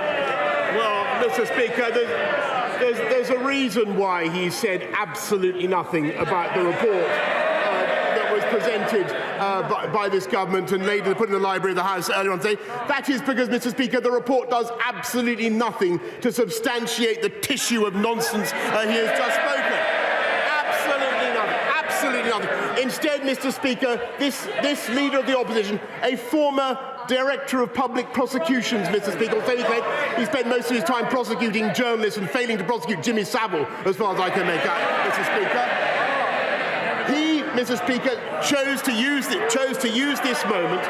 He used this moment, Mr. Speaker, continually to prejudge a police inquiry. That's what he chose to do.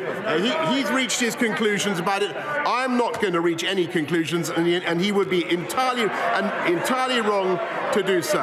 And I direct him again, Mr. Speaker, to what Sue Gray says in her report about the conclusions that can be drawn from her inquiry about what the police may or may not do. Now, Mr. Speaker, I have complete confidence in the police, and I hope that they will be allowed simply to get on with their job. And I don't propose to offer any more commentary about it, and I don't believe that he should either. And I must say to him that what I think the country, with greatest respect to the benches opposite, what I think the country want us all in this House to focus on is the issues that matter to them. And getting on, Mr. Speaker, with taking this country forward. And Mr. Speaker, today we have delivered yet more Brexit freedoms with a new Freeport in Tilbury, as I said, when he voted 48 times to take this country back into the EU. Mr. Speaker, we have the most open society, most open economy. Mr. Speaker, this is, I think, what people want us to focus on. We have the most open society, most open economy in Europe because of the vaccine rollout, because of the booster rollout. And never forget, Mr. Speaker, that he voted to keep us in the European Medicines Agency, which would have made that impossible. And today, Mr. Speaker, we are standing together with our NATO allies against the potential aggression of Vladimir Putin when he wanted, not so long ago, to install a Prime Minister, a Labour leader who would actually have abolished NATO, Mr. Speaker. That's what he believes in. Those are his priorities. Well, I can say to him, he can continue with his political opportunism. We are going to get on, and I am going to get on with the job.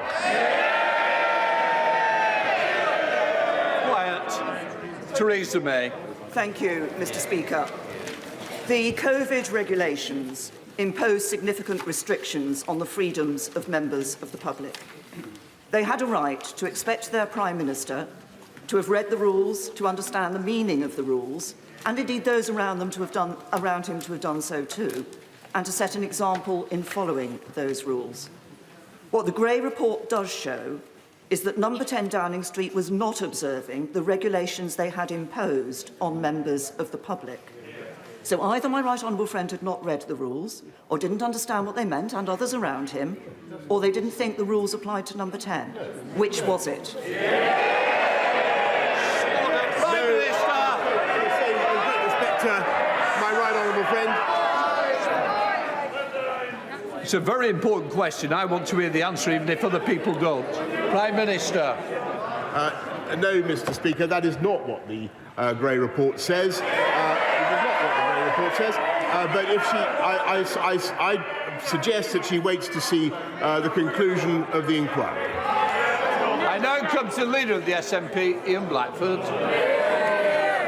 Thank you, Mr. Speaker. Can I say it's a pleasure to follow the former Prime Minister, and perhaps her behaviour in office, like many that went before her, was about dignity, about the importance of the office, of respect, of truthfulness. And the Prime Minister will be well advised to focus on those that have not dishonoured the office like he has done. Mr. Speaker, we stand here today faced with the systematic decimation of public trust in government and the institutions of the state, and at its heart, a Prime Minister being investigated by the police. So here we have it, the long-awaited Sue Gray report. What a farce. It was carefully engineered to be a fact-finding exercise with no conclusions. Now we find it's a fact-finding exercise with no facts.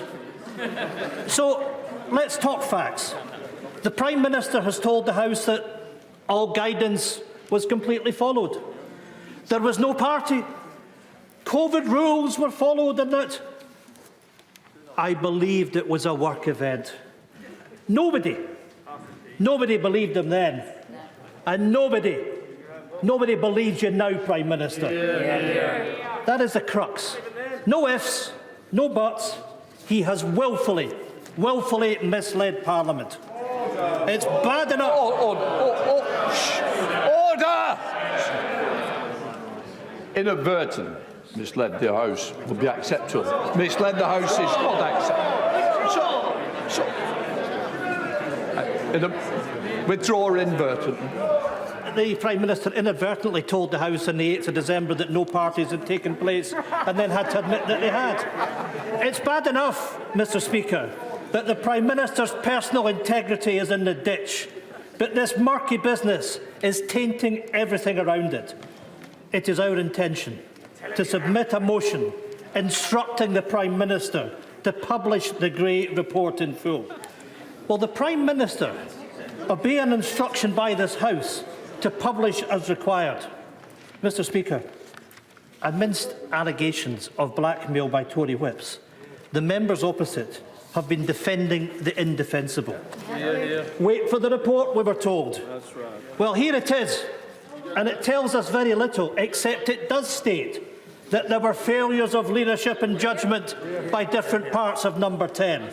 It states that some events should not have been allowed to take place. That is the Prime Minister's responsibility. If there is any honour in public life, then he would resign. Where is this? And he laughs. And the Prime Minister laughs. We ought to remind ourselves in this House that 150,000 plus of our citizens have lost their lives. Family members that couldn't be with them. And that is the sight that people will remember. A Prime Minister laughing at our public. I extend the hand of friendship to all those that have sacrificed. I certainly do not extend the hand of friendship to the Prime Minister, who is no friend of mine. Where is the shame? Where is the dignity? Meanwhile, the police investigation will drag on and on. Every moment the Prime Minister stays, trust in government and the rule of law is ebbing away. The litany of rule-breaking, the culture of contempt, the utter disdain for the anguish felt by the public who have sacrificed so much. What the public see is a man who has debased the office of Prime Minister, shrinked responsibility, dogged accountability and blamed his staff at every turn, presided over sleaze and corruption and tainted the very institutions of the state. In short, Mr Speaker, this is a man... Well, they can laugh, but the public know. The public know this is a man they can no longer trust. He has been investigated by the police. He misled the House. He must now resign. Order. You'll have to withdraw that last comment. Mr Speaker, I gave the evidence of the 8th of December. Order. You're going to have to withdraw misled. Mr Speaker, the Prime Minister has misled the House. Unless you withdraw, I will have to stop, and that's not good. Just withdraw the words. I am standing up for my constituents that know that this Prime Minister has lied and misled the House. Give me the paper. Give me the paper. Inadvertently misled. I'll give you one more chance. As leader of the SNP, I don't want to have to throw you out. I'm going to give you this chance. Please. Please to power. That man has misled the House.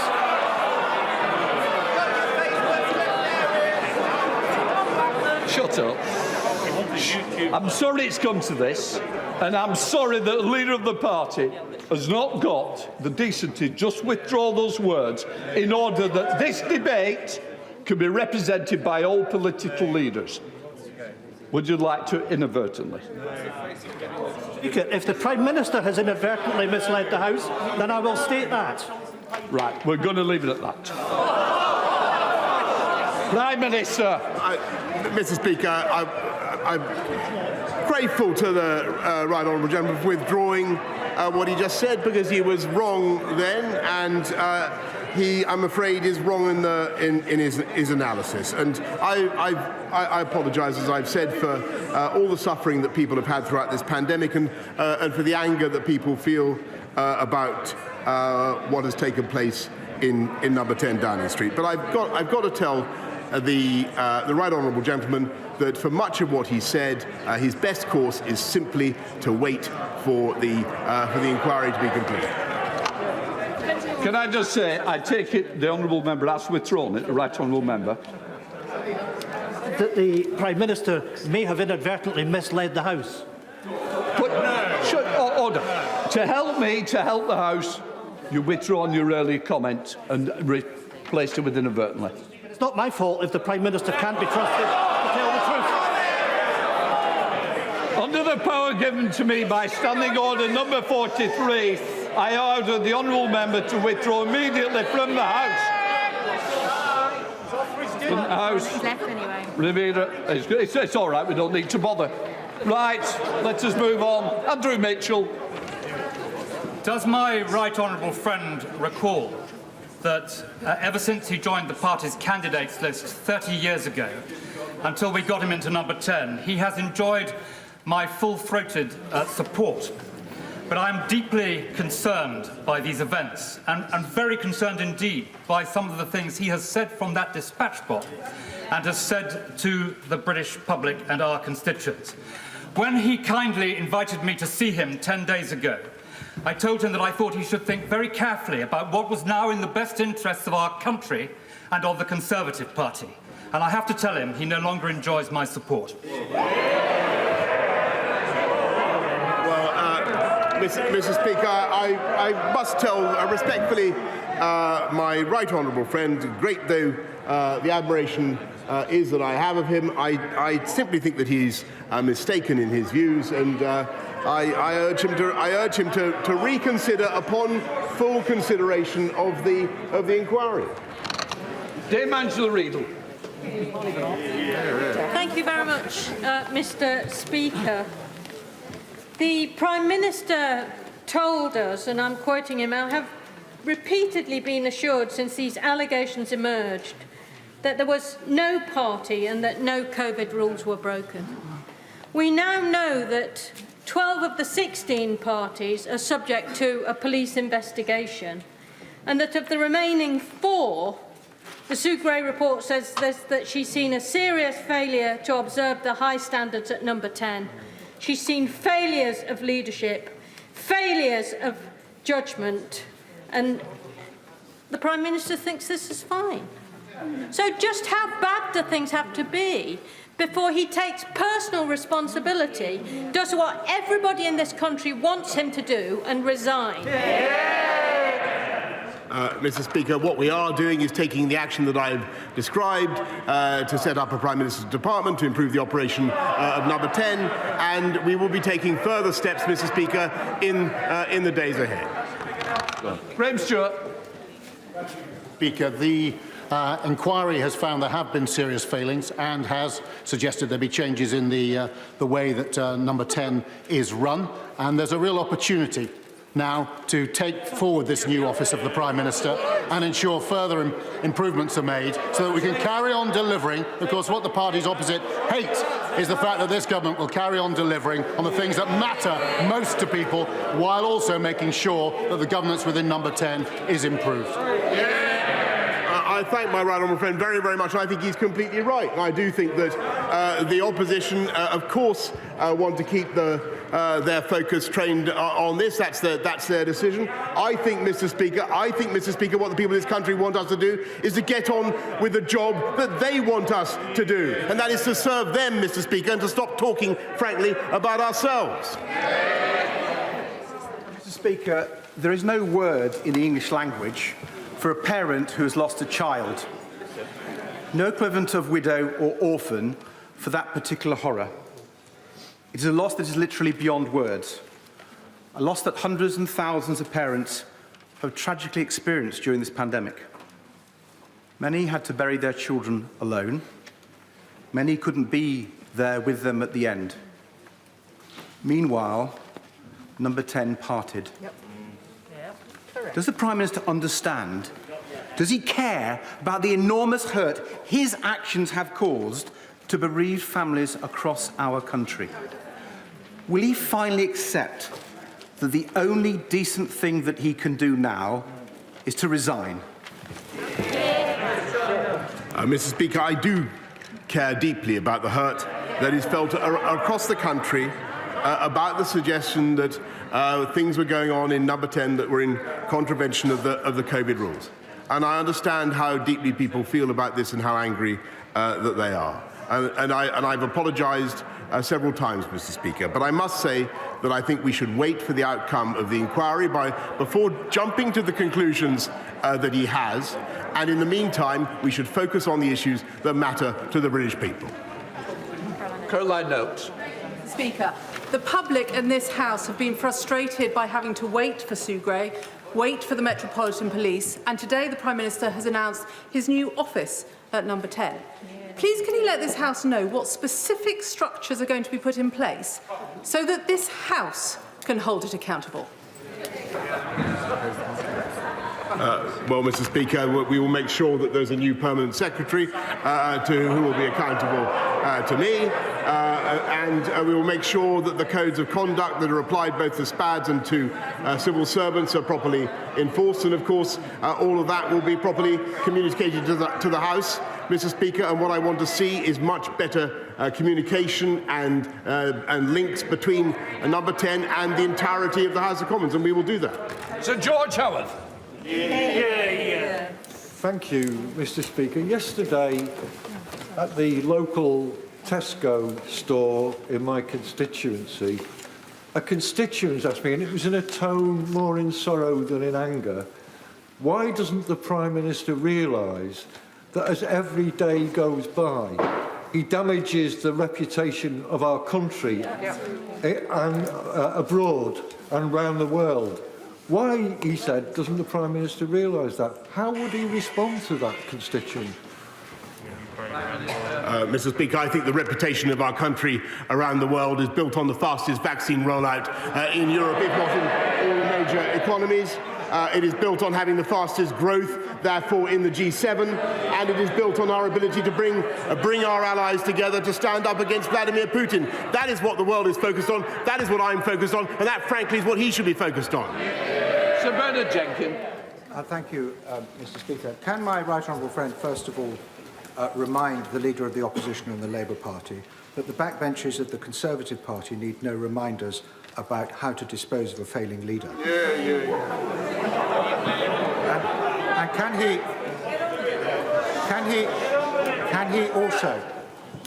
he also, when he is restructuring number 10, concentrate on the fact that the country wants results? The country, we can't see the point of such a large number 10 superstructure, that it needs to be slimmed down and streamlined. And can I commend his determination to restore cabinet government, and it is on results over the next few months on which he will be judged. Well, Mr. Speaker, I thank my right honourable friend very much for that, and I think he's entirely right, and I'm more than content to be judged, Mr. Speaker, on the results that we've already delivered and the results that we will deliver. I'm sure that we will be greatly assisted by the reforms of number 10 that I've outlined. Diane Abbott. Thank you, Mr. Speaker. Anybody who's actually read the Sue Gray report can only wonder what she was made to leave out. Will the Prime Minister give the House an undertaking that as soon as he is able, he will release the full, unredacted report to this House?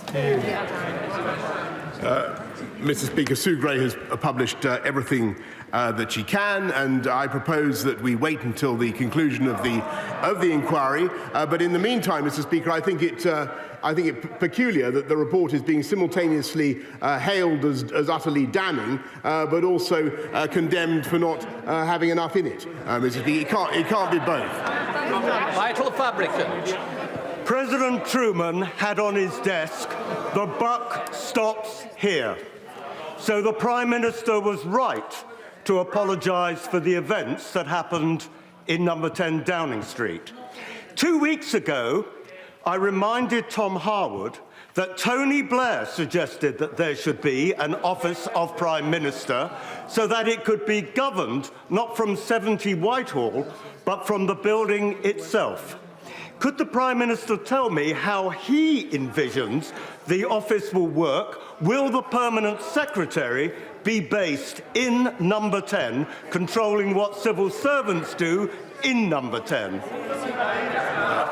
I'm grateful to my honourable friend, very grateful. I think the House does understand, even if many people outside don't, that Number 10 actually hosts about more than 400 officials on a busy day. They have a huge amount to do, and we need to make sure. No, Mr. Speaker, they're working very hard. That's what they're doing. And we need to make sure that there are proper lines of authority and that we sort out the command structures, and that's what we're doing. Williams. Thank you, Mr. Speaker. Whatever the police decide, this update, severely limited as it is, would be enough to persuade any other Prime Minister to resign. This Prime Minister could resign and salvage for himself a crumb or two of honour, or he may try to delay and take his party down with him. So, Mr. Speaker, is it not clear that, with notable exceptions, his backbenchers should discover their backbones and sack him? Look, Mr. Speaker, I've answered several questions like that, and I must really ask him to look at the report properly and also to wait for the inquiry when it comes. Harper. Thank you very much, Mr. Speaker. We've been asked to keep some sense of perspective, and I think that's right. The question here is whether those who make the law obey the law. That's pretty fundamental. Many have questioned, including some of my constituents, the Prime Minister's honesty and integrity and fitness to hold that office. Now, in judging him, he rightly asked us to wait for all the facts. Sue Gray has made it clear in her update today that she couldn't produce a meaningful report with the facts. So can I ask the Prime Minister the question that the Honourable Lady, the member for Hackney North and Stoke Newington, asked him and to which he didn't give an answer? When Sue Gray produces all of the facts in her full report after the police investigation, will he commit to publish it immediately and in full? Mr. Speaker, what we've got to do, Sue Gray, is wait for the police to conclude their inquiries, Mr. Speaker. That is the proper thing to do. People have given all sorts of evidence in the expectation that it would not necessarily be published, Mr. Speaker. At that stage, I will take a decision about what to publish, Mr. Speaker. Thank you, Mr. Speaker. I imagine that I'm going to be asked to wait for something else. But can I just simply ask the Prime Minister, was the Prime Minister present at the event in his flat on the 13th of November? I assume he doesn't need other people to tell him whether he was there or not. Was he at the flat event listed in the report on the 13th of November? Mr. Speaker, I'm very grateful to the Honourable Lady for inviting me to comment on something that is being investigated. But with great respect to her, I am simply not going to indulge in running commentary. She will have to wait, Mr. Speaker. Sir Robert Butland. Mr. Speaker, saying sorry is very important, but my right honourable friend will be judged by the deeds that he undertakes as a result. I heard today a proper acknowledgement that he needs to look in the mirror. And I'm glad to hear about reforms to the centre of government that I think are timely. In fact, they're overdue, as he knows from previous conversations I've had with him.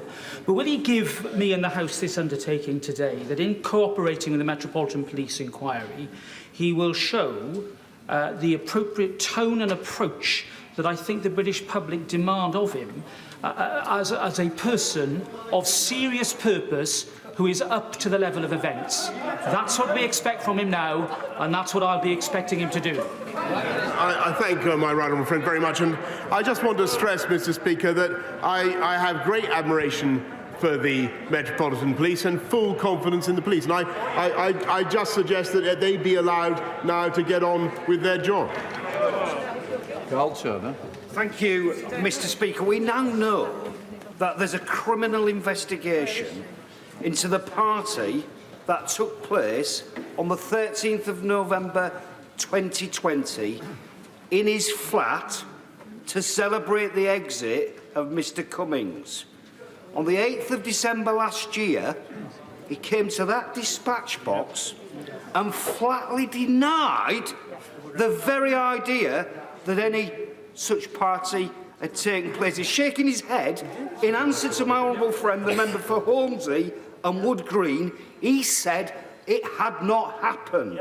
Now, he's inadvertently, Mr Speaker, misled the House. So the very least he should do is get to that dispatch box and correct the record. No, Mr Speaker, I stand by what I said, and I would simply urge him to wait for the outcome of the inquiry. That's what he needs to do. Dr. Julian Lewis. Thank you, Mr Speaker.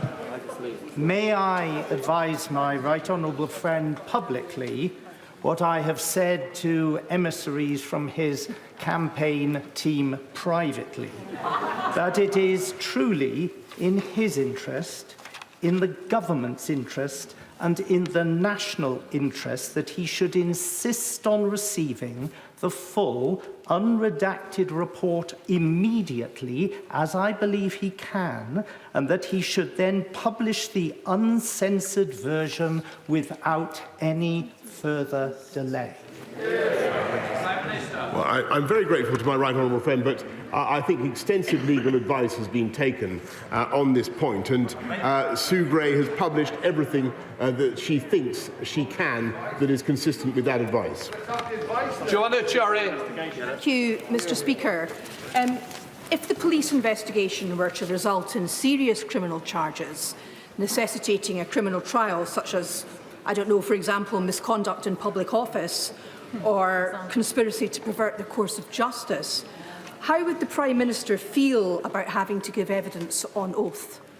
Mrs. Speaker, I'm not going to speculate about hypothetical questions which frankly, I reject. Pritchard. Mr Speaker, you will know that it's a very rare event for any Prime Minister to come to this House and apologise. A difficult thing for any Prime Minister to do. But on the issue of the police investigation, does my right honourable friend agree with me that there should be due process, that there should be free and unfettered access to all at number 10, but most of all, there should be no prejudging or undermining of the police inquiry before it's concluded? Yes, I completely agree, and I must say I'm shocked by some of the commentary that I've heard from the benches opposite about that matter today, Mr Speaker. Chris Brown. Thank you, Mr Speaker. The thing is, this is who the Prime Minister is. A serious failure to observe high standards. Failures of leadership and judgment, excessive consumption of alcohol in a professional workplace, gatherings that should not have been able to take place, staff too frightened to raise concerns, parties in his own private flat. A leopard doesn't change its spots, does it? Every single one who defends this will face this again and again and again, because he still won't even admit to the House that when he came to us on the 13th of November and said the guidance and the rules were followed at all times, and on the 1st of December that all the guidelines were observed, that those things simply were not true. If he won't correct the record today, there's nothing accidental about this, is there? It's deliberate. I don't know what he's trying to say, Mr Speaker, but look, I direct him again to the point made by Sue Gray that no conclusions should be drawn or inferences made from this other than it is now time for the police to consider the relevant material. And that is what the House should allow them, frankly, to do. Shelley Schwarzer. Speaker, it is absolutely right that over the past few weeks, our constituents across the House have been writing to us on this hugely important issue. And I don't in any way wish to minimise its importance. But in my constituency, I have military bases. And I am receiving emails from families who are concerned about their loved ones and the potential role they may end up playing given the conflict on the Russian-Ukrainian border.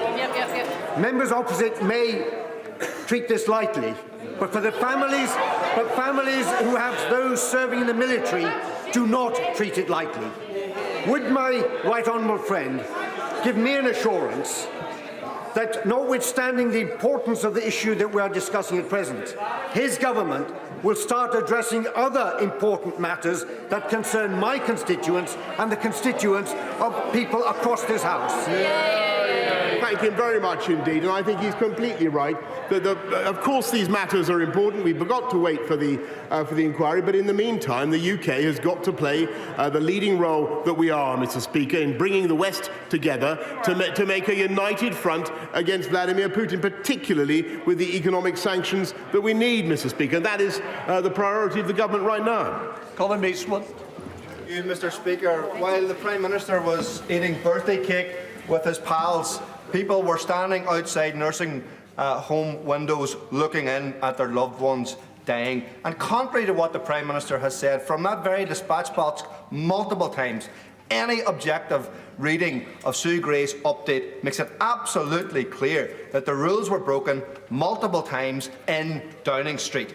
Will the Prime Minister continue a habit of a lifetime and keep blaming everybody else, or will he finally stand up, take responsibility and just go? Mr. Speaker, he's really got to read the report. And he's got to look at the report, and he's got to wait. Mr. Speaker, everything he said, I'm afraid, is not substantiated by the report. He should look and wait for the police inquiry. Steve Baker.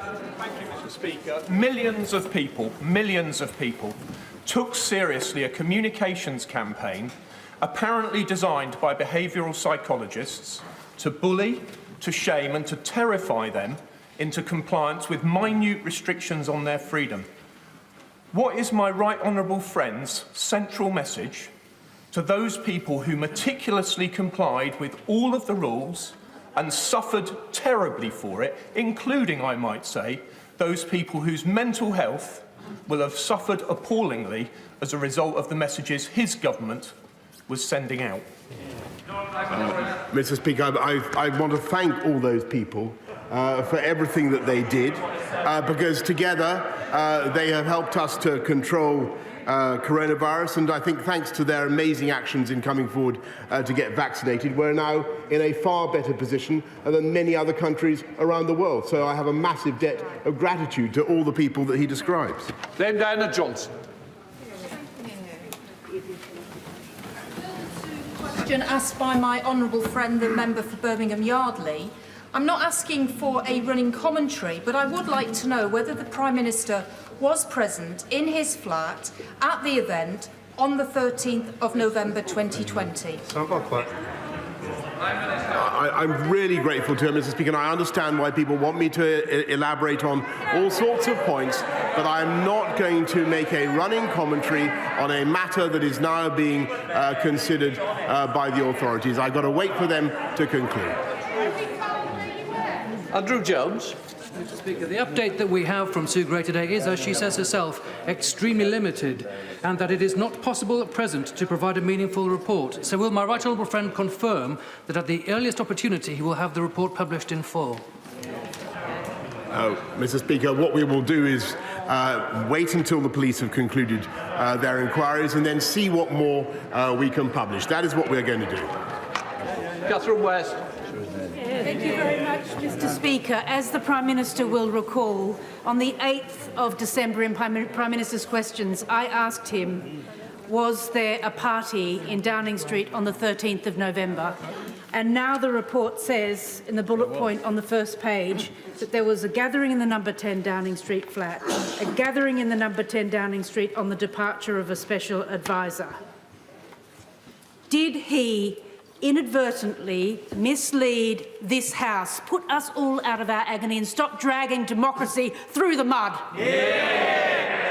Mr. Speaker, I stick by what I said to her, and she should wait. If she cares about democracy and due process, she should wait until the inquiry has been concluded.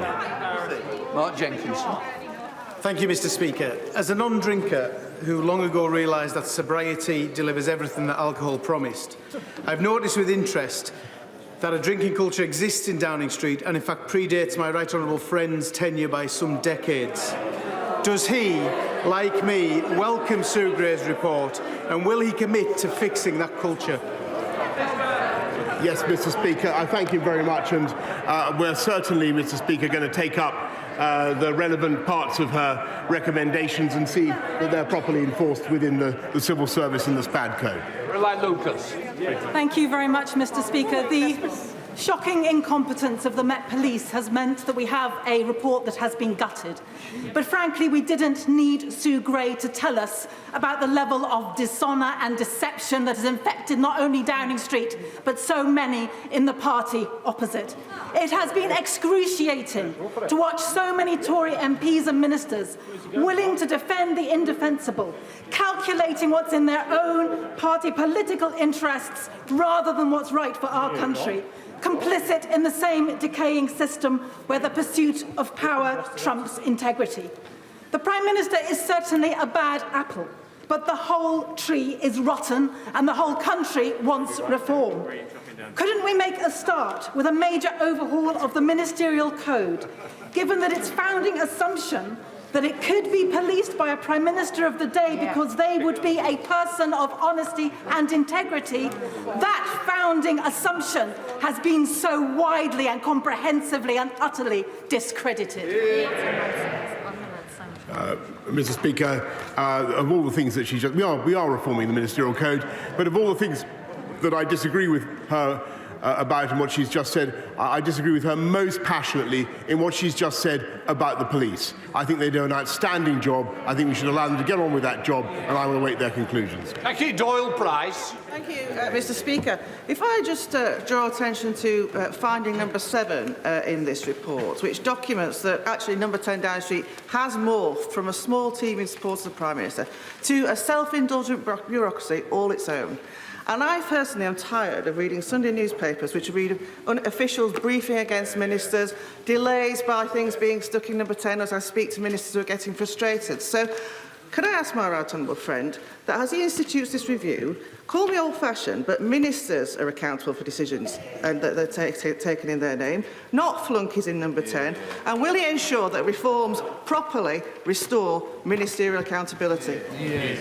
I thank her very much, and I very much enjoyed our joint trip to Tilbury this morning, and I can tell her that, yes, I do think that it's vital, as Sue Gray says, that we learn from this and that we strengthen cabinet government and the principle of ministerial responsibility. Afzal Khan. Thank you, Mr. Speaker. I have spoken about my own experience of loss during the pandemic many times. I do not claim that my experiences are special. Indeed, they were all too common. But as a Member of Parliament, I have a responsibility to provide a voice for the bereaved families. Make no mistake, this report is utterly damning and suggests that the Prime Minister's and the government's actions were a risk to public health. How on earth can the Prime Minister stand there and justify this? Does he now accept that his actions were a complete and absolute failure of leadership and judgment? Mr. Speaker, I thank him very much, and I repeat what I've said, that I am deeply sorry for all the suffering there's been throughout this pandemic, whether of his constituents or anyone in the country. As to his points about what is in the report, I don't think his views are substantiated by what the report says. But I think he should wait to see where the inquiry goes, and that's what I propose to do. Suzanne Webb. Thank you, Mr. Speaker. Does my right honourable agree with me that those opposite have used far too much time, far too much parliamentary time debating this? And I can assure my right honourable friends that the residents of Stourbridge, they want the Prime Minister to focus on the matters that really they care about. Just a moment. In fairness, the Prime Minister has to come and make the statement. No, I'm not going to attack the Prime Minister for making a statement. I certainly wouldn't expect from his own side, Prime Minister. Thank you, Mr. Speaker. I think possibly what my, but I want to say how strongly I agree with nonetheless with my honourable friend, because yes, of course, it's vital that we make this statement. Yes, of course, it's vital that we learn from Sue Gray's report. Vital that we take action, Mr. Speaker, which is what the government is doing. But it's also vital, frankly, that we get on with the people's priorities, and that is what this government is also doing. Christian Matheson. Thank you, Mr. Speaker. So just to summarise, I didn't know there was a party. There was a party, but it was a work meeting, and there was a party, but I wasn't there. Why is it? The Prime Minister mentioned international negotiations. Why should anybody, any country, any government with whom we enter into negotiations deal at all and take any kind of word from a government that clearly acts with mendacity of forethought from start to beginning? Well, Mr. Speaker, this is the government that took this country out of the EU and did what was necessary, and this is the government that is bringing the West together to stand up against Vladimir Putin. And those are the important considerations. As for the rest of what he said, Mr. Speaker, it's nonsense, but he should wait for the police inquiry. Bobby Croft. Speaker, my constituents in Scunthorpe are very keen to see the industrial energy prices fixed. Will the Prime Minister reassure me that he will not be distracted by any of this and that he will get on with the job and come forward with a solution to that issue?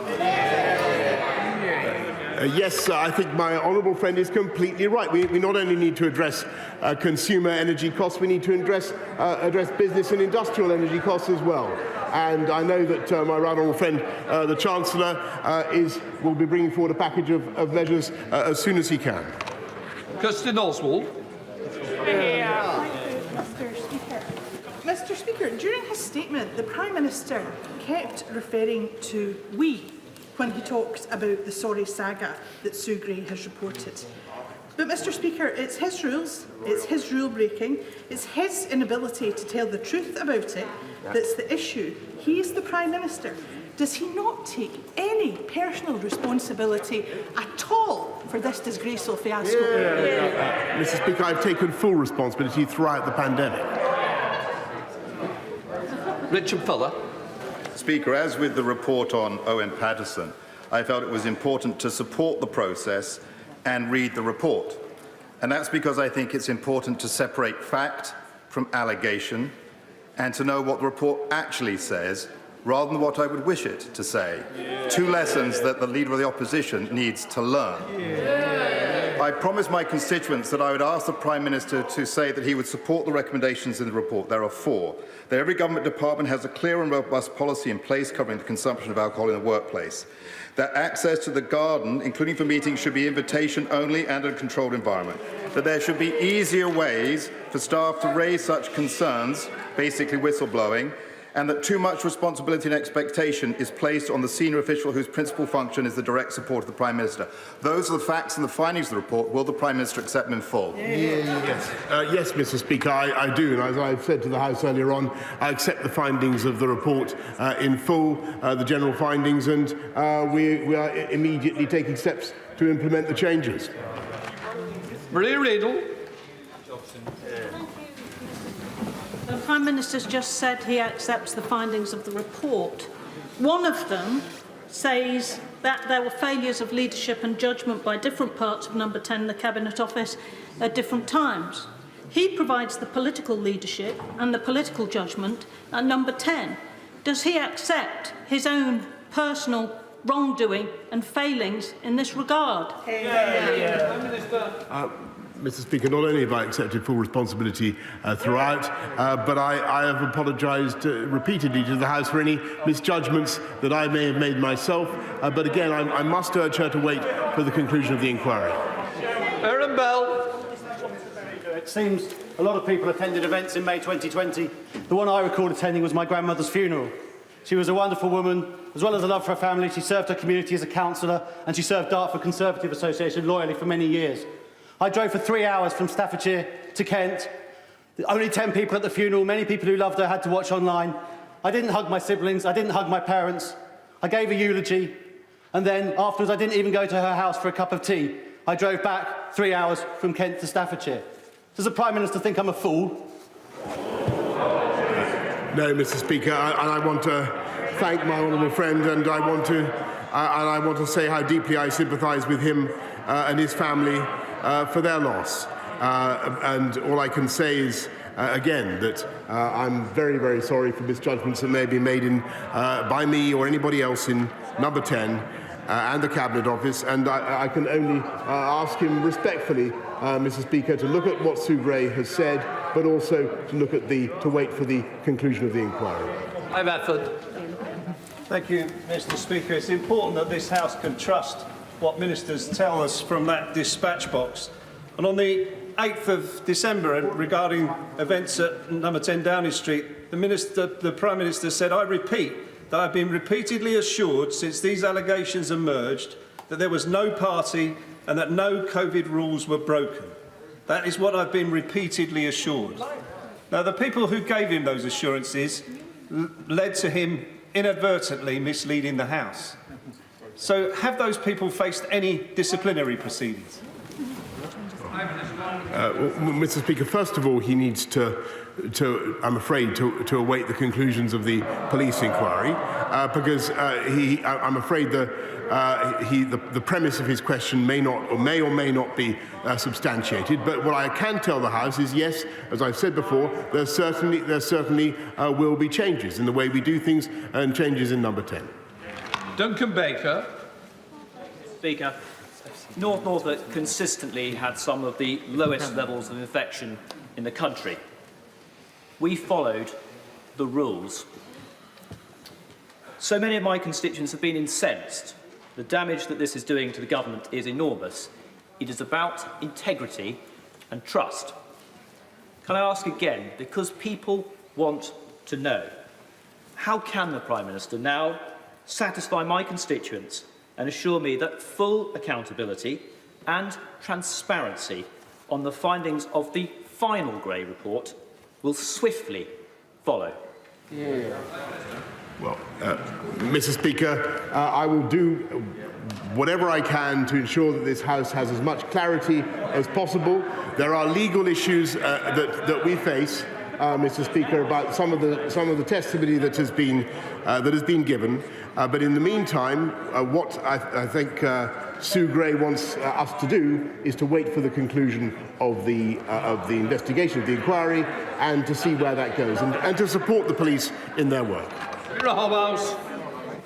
Thank you, Mr. Speaker. Does the Prime Minister need somebody else to tell him whether he was there or he is there now? I refer the Honourable Lady to the answer I've already given. Simon Baines. Mr. Speaker, we all recognise that number 10 Downing Street is an unusual amalgam of workplace, office space and private home. What steps will the Prime Minister take to ensure that the lines between each of them are made clearer in the future? Mr. Speaker, you will see that there are reference to that very problem in Sue Gray's report, and we're going to take steps, Mr. Speaker, to clarify things and to make sure there is greater transparency in the lines of command. Stephen Timms. Thank you, Mr. Speaker. Does the Prime Minister recognise that repeatedly making statements, including from that dispatch box, which turn out subsequently to be untrue, is a serious problem? Or does he not recognise that? Mr. Speaker, I really think he's prejudging things, and he should wait for the conclusion of the inquiries. Paul Holmes. Thank you, Mr. Speaker. I welcome the fact that my right honourable friend has come to this House as a first step in responding to this report. He's also rightly outlined that the relationship between Number 10 and this House needs to improve. So will he reassure me that he'll continue to come to this House to update us on the implementation of the recommendations in Sue Gray's report and how that will happen? Mr. Speaker, I will, of course, I'm only too happy to assure the House that we intend to make changes starting from now, and I will keep the House updated. Paula Barker. Thank you, Mr. Speaker. When there's a failure of leadership and an inappropriate culture in an organisation, the person at the top should go. This outrageous debacle hasn't happened in spite of the Prime Minister. This has happened because of the Prime Minister. Will the Prime Minister now do the right thing and resign? Mr. Speaker, the answer is no, because I'm going to wait for the conclusions of the inquiry before any of the assertions that she's made can be established. Greg Smith. Mr. Speaker, I thank the Prime Minister for his statement, particularly the acknowledgement of the enormous sacrifice that so many British people went through. And as somebody who was unable to say goodbye to my grandparents this time last year, can I welcome his sincere apology. But as we wait for the Metropolitan Police findings, can my right honourable friend give me a categoric assurance that it will be full speed ahead on fixing the Northern Ireland Protocol, standing up for our friends in Ukraine and fixing the cost of living crisis? Yes, Mr. Speaker, that is exactly what this government is going to do, and nor will we be distracted for 1 minute. Wayne David. Thank you, Mr. Speaker. In the general findings to Sue Gray's report, there's a reference to the failure of leadership and judgment by number 10. Does the Prime Minister accept that Sue Gray was largely referring to him? Mr. Speaker, I really think that he should recite the whole report, but I have told him that I accept the findings. That Sue Gray has given in full, and we are acting on them today. Speaker, I welcome my right honourable friend's apology. He's taken responsibility, he's apologised, and it's right that he should do so. Can my right honourable friend, the Prime Minister, confirm that tackling the small boats crisis will remain top of the new office of the Prime Minister? Because that's what the country wants to see. We want to see this Prime Minister getting on with the job. Yes, that's right, Mr. Speaker, and that's why we brought forward the Nationalities and Borders Bill, which I'm delighted to say that she supports, that this government is getting through, which that party voted against. Stephen Farry. Thank you. The flippancy of some of the answers today and the non-answers to other questions don't suggest that the Prime Minister is genuinely that sorry. Does he recognise the long-term damage he risks doing to historic norms of democracy? Is it right that they are sacrificed for the interests of one man who refused to do what the country knows needs to happen? And can he point to one single example where he personally has improved standards in public life? How about, Mr. Speaker, deciding to honour the wishes of the people and deliver Brexit in spite of their attempts, Mr. Speaker, to subvert democracy? Rob Roberts. Mr. Speaker, delivery is key. The Prime Minister delivers. He delivered on Brexit. He delivered with furlough and with the self-employed scheme that ensured businesses were able to survive. They can shout it down because they don't like it, Mr. Speaker, that's fine. He delivered with one of the best vaccination programmes in the world. He delivered a country that is coming out of a pandemic and an economy that is thriving, with people who sadly lost their jobs in the last 2 years having more vacancies than ever to choose from. But nobody talks about those things, Mr. Speaker, because all sides of those things... Order. I think the Prime Minister may have just got a grip of what you've had to say. Prime Minister.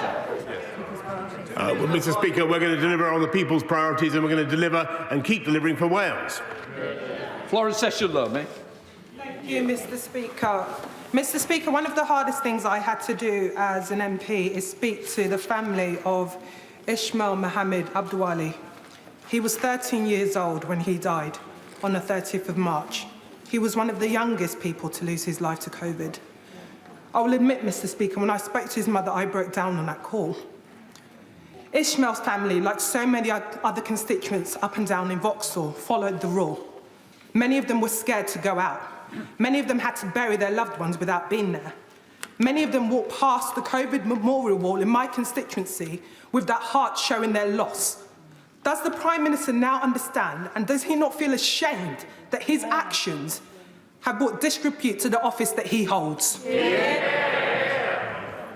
Mr. Speaker. Of course, I share the honourable lady's grief for Ishmael. I sympathise with Ishmael's family, and I understand the pain and loss that everybody's experienced throughout this country. Mr. Speaker, all I can say is that I will continue to do my best to fight COVID, as I have done throughout this pandemic, and to deliver for the British people. And I can't say more than that. Michael Logie. Thank you, Mr. Speaker. Mr. Speaker, running an office and having the required management expertise of running literally dozens and dozens of offices with hundreds and hundreds of people within is one thing. Running the country and getting the big decisions right are quite another. So can I welcome the Prime Minister's commitment to have a look at what is happening at number 10 and those management structures, so that we can deliver on the promises and the Brexit promises we gave the people of this country. I thank him very much, and that's why we're taking up the findings of the Sue Gray report. We want to make sure that number 10 works better, that the whole of the government works better. It's been focused very much on COVID, but we now need to deliver exclusively on the great priorities of the people. Anna Balda. Thank you very much, Mr. Speaker. Last summer, my team and I said goodbye to our colleague through the window of her hospice as she died of cancer. We didn't get to hug her, and we were just like many millions of people across the UK. We followed the rules, while he and his colleagues didn't. And it makes me sick to my stomach that we are not going to get the findings of this report because the police were so late to the party. The same Met Police who were happy to arrest women who were protesting the murder of Sarah Everard. And it makes me sick to my stomach that he does not understand the anger and fury and upset of millions of people across the UK, because sometimes, Mr. Speaker, an apology won't cut it. It's time for action. It's time for a clear-out. It's time for him to resign. Mr. Speaker, I sympathise very much with the experience of her constituents and all the pain that people have gone through throughout this pandemic. I must say to her, though, that she is prejudging the issue in question today. I don't think that's the right thing to do. I have a great deal of respect for the police, and I think they should be allowed to get on with their job. Paul Holt. Thank you, Mr. Speaker. I think we've got to remember that we're all talking about the breaking of the rules, and the rules clearly are under question here as to what's happened. But the rules themselves that were put out by this government have got this country to where it is. And we've got to remember that those rules did the right thing. So yes, there's got to be consequences in number 10 for any rules that have been broken, but please remember the right thing was done by the instigation of the rules in the first place. And I have to say, when I'm talking to my constituents out there, they're saying, yes, we need to ask the question about what's happened there, but can we stop being that as the only sole subject, and can the opposition talk about something else as well, please? Do we need to move on and level up this country? I thank my honourable friend very much, and I think he's right. The rules are important, and it was amazing and remains amazing to see the way people pulled together throughout the pandemic, and I thank people very much. But what we need to do, if we possibly can, Mr. Speaker, if the opposition would agree, we now need to focus on the issues that matter above all to the British people: fixing the cost of living, rebuilding our economy, clearing the COVID backlogs. That's what this government is doing. Boris Johnson. Mr. Speaker, I have known the Prime Minister a long time, and we've always got on quite well. He's not a wicked man, but he's a man that for years in every job has got by flying on the seat of his pants. He has a chaotic management style, and that is a question of character. And can I ask him really to look in the mirror, as he said this morning, and say, am I the man at this challenging time for our country, abroad, at home, in every sense? Has he the character to carry on and do that job properly? Yes, Mr. Speaker, because quite frankly, I think it was absolutely indispensable that we had a strong number 10 that was able to take us out of the EU in spite of all the efforts of the party opposite to block it. And not only that, Mr. Speaker, a booster and a vaccine campaign that were led by number 10 that have made a dramatic difference, not just to the health of this country, but to the economic fortunes of this country. And whatever he says about me and my leadership, that is what we have delivered in the last year alone. Scott Benson. You, Mr. Speaker, when knocking indoors in Blackpool at the weekend, I spoke to Julie, who said this. This Prime Minister has had the most difficult job in living history. He's been dealing with a pandemic in which he nearly died. He's been dealing with the media who haven't forgiven him for delivering Brexit. And yet, he's been dealing with the media who haven't forgiven him yet for dealing with Brexit, and he hasn't had a chance to crack on and deliver yet for British people on their priorities. The report today has come out. The Prime Minister has apologised. Let's allow him to get on and deal. You want to hear Mr. Speaker, I want to say how passionately, vehemently and emphatically I agree with the remarks, which I couldn't quite hear, of my honourable friend. He is completely right, Mr. Speaker, and I think that is the priority of the British people. That's the priority of the government. Brams. Thank you, Mr. Speaker. Mr. Speaker, as limited as the Gray report was, we know that the findings are still incredibly damning. Multiple issues around failures of leadership and judgment. Now, given that the Nolan principles and the standards of public life describe the centrality of integrity, honesty and leadership, how can the Prime Minister continue? I really think that she needs to read the report carefully, Mr. Speaker, and I'm afraid that the conclusions that she's drawing are not ones that I support. But what we are doing, Mr. Speaker, is following Sue Gray's advice, and we are changing the way number 10 runs, and we are going to do things differently, Mr. Speaker. But I can't agree with what she says. Catherine Fletcher. Mr. Speaker, on Saturday I was out and about enjoying ice cream in Lancashire, which I know you and your family do in some of the finest ice cream parlours in the north of England. And they said to me, he's a Wally, but 100,000 Russians have just turned up. What the bloody hell are we doing talking about cake? Does the Prime Minister agree with that statement? Mrs. Speaker, I thank her very much. I thank her very much, and I think that what the country needs and what the West needs. Sorry. Can I just say, if you don't want to carry on the question, I'm happy to pull stumps now. But if we are going to have questions, I'm going to hear the answers as well as the questions. Prime Minister. Standing up, mate. You're going to have to sit down for a bit. What the country needs now, Mr. Speaker, is a UK government working with our friends and partners to stand up to Vladimir Putin and to make sure that we have a strong package of sanctions, and that's what we're doing. Thank you, Mr. Speaker. The Prime Minister sets the culture at number 10. Why does he think that staff members there felt unable to raise their concerns about the bad behaviours reported today? Mr. Speaker, that is one of the recommendations of the Sue Gray inquiry that we are going to take up to make sure that nobody should feel that in number 10, and that's why we're going to review the code to ensure that nobody feels that they have any inhibition on coming forward with any complaint that they may have. Mr. Speaker, the Prime Minister and his allies are trying to distract and deflect from the truth.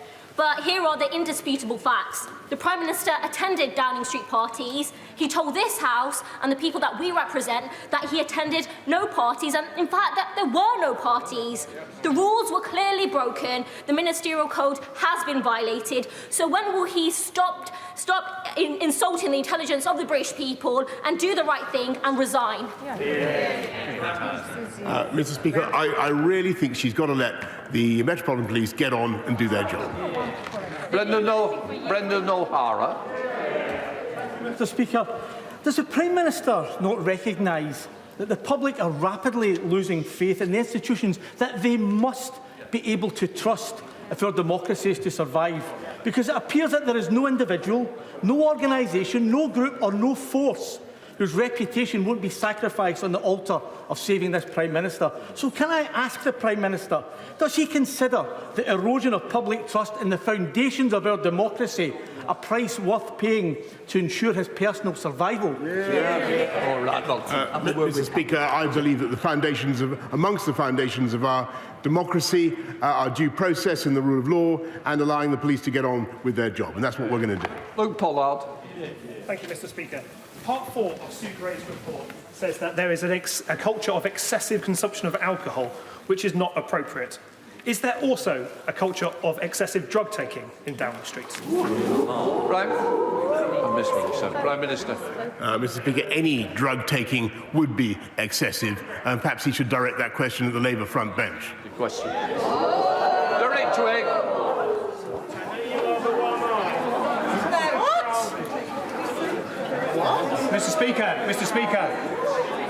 Mr. Speaker, we've heard all about prejudging things today.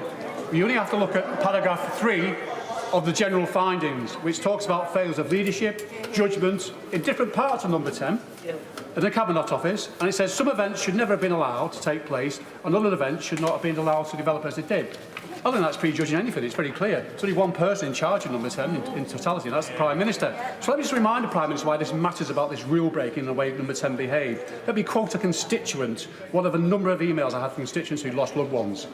She said to me, "We received a call at 11:15 p.m. on the 29th of May 2020 saying Mum was deteriorating. Both my sister and I drove to the home and spent the night sat on a chair outside her bedroom window watching her die. All I could do was sob and shout to her and tell her that I loved her. I couldn't even hold her hand." That's why you should go, Prime Minister. Prime Minister. Mr. Speaker, I totally understand the feelings of his constituents, and I accept that things could have been done better in number 10, as I've told the House before. But really, I must ask him to study what Sue Gray has said, and we are acting on all her recommendations. Nadine Whittam.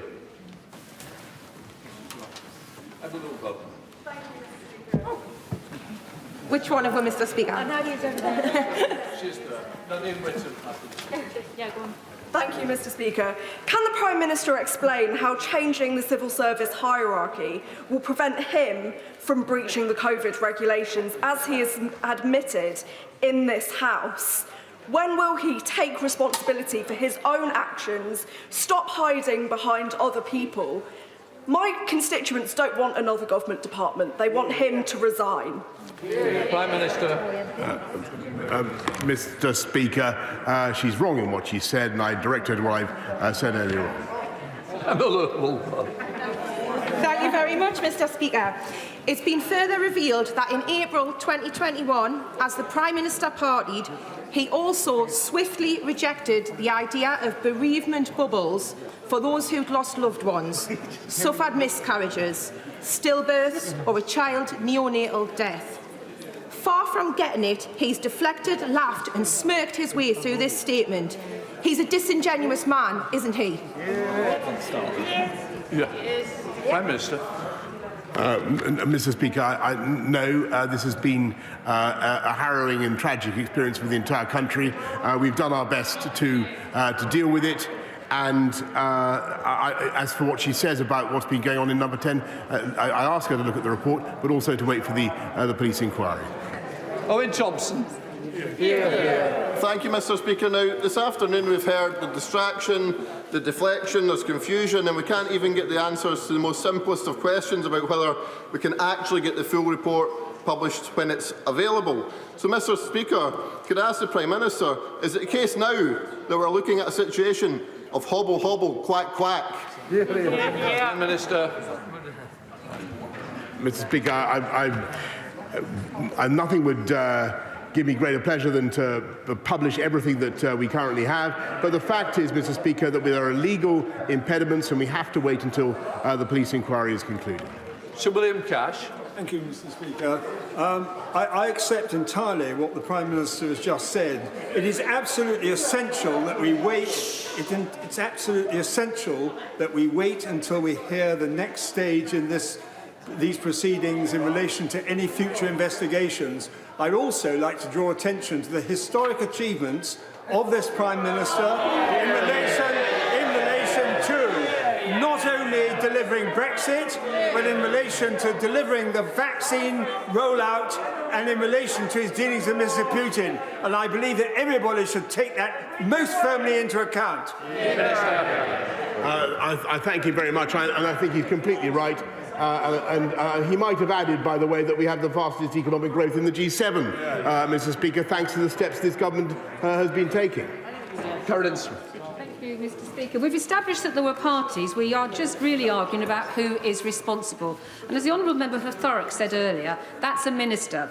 So if it's not him, is it the member for Surrey, Heath or North East Cambridgeshire who should be facing the sack? Prime Minister.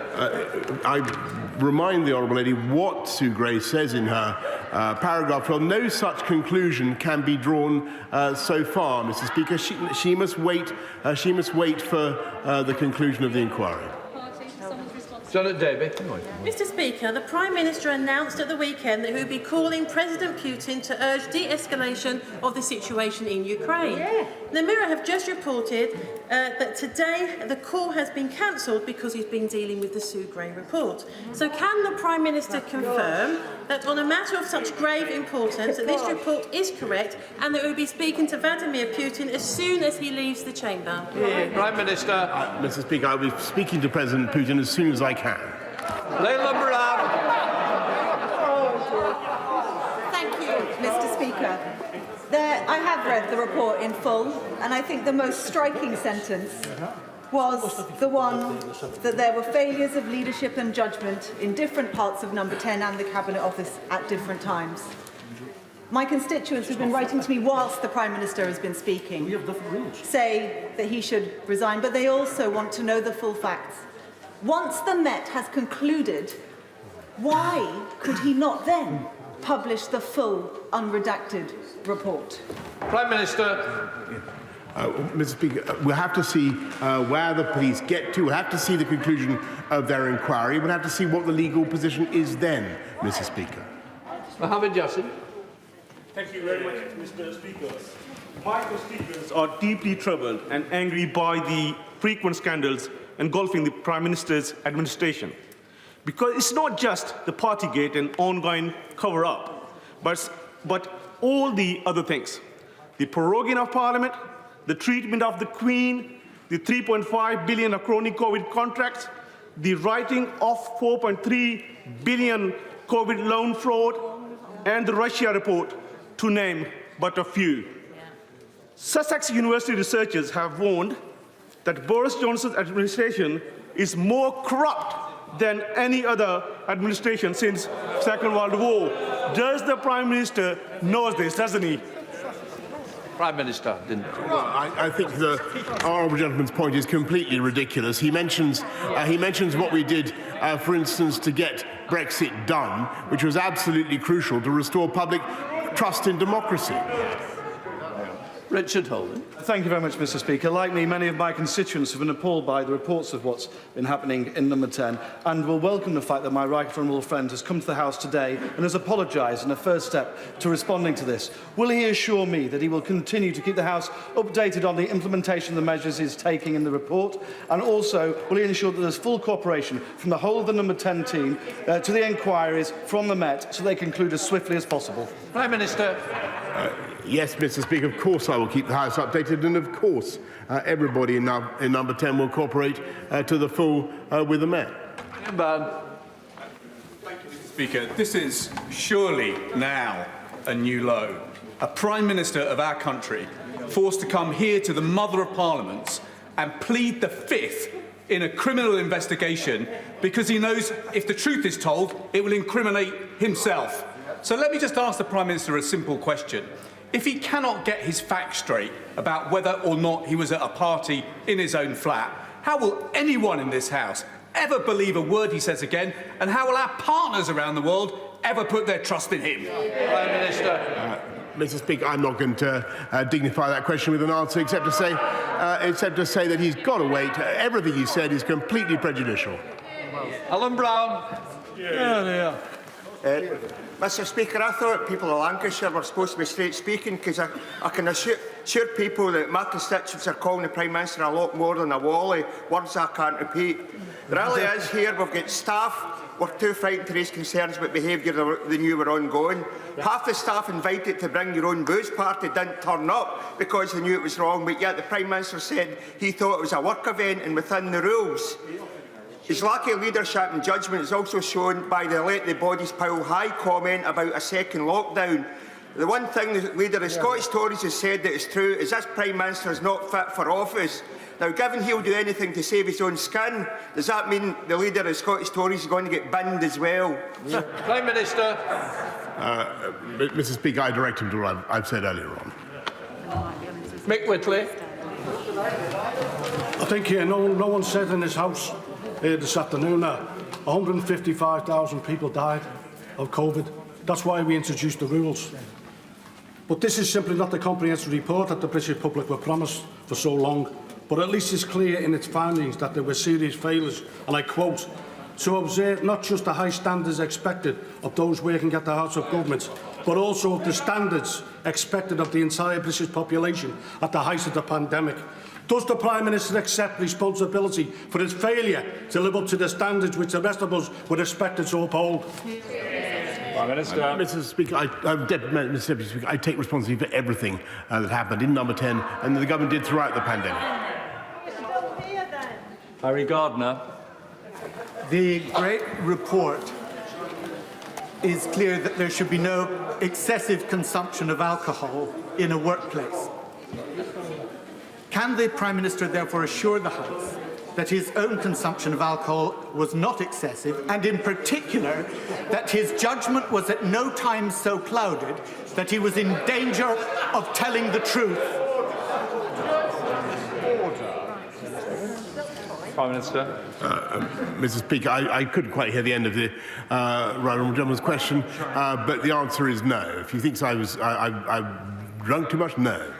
Alex Norris.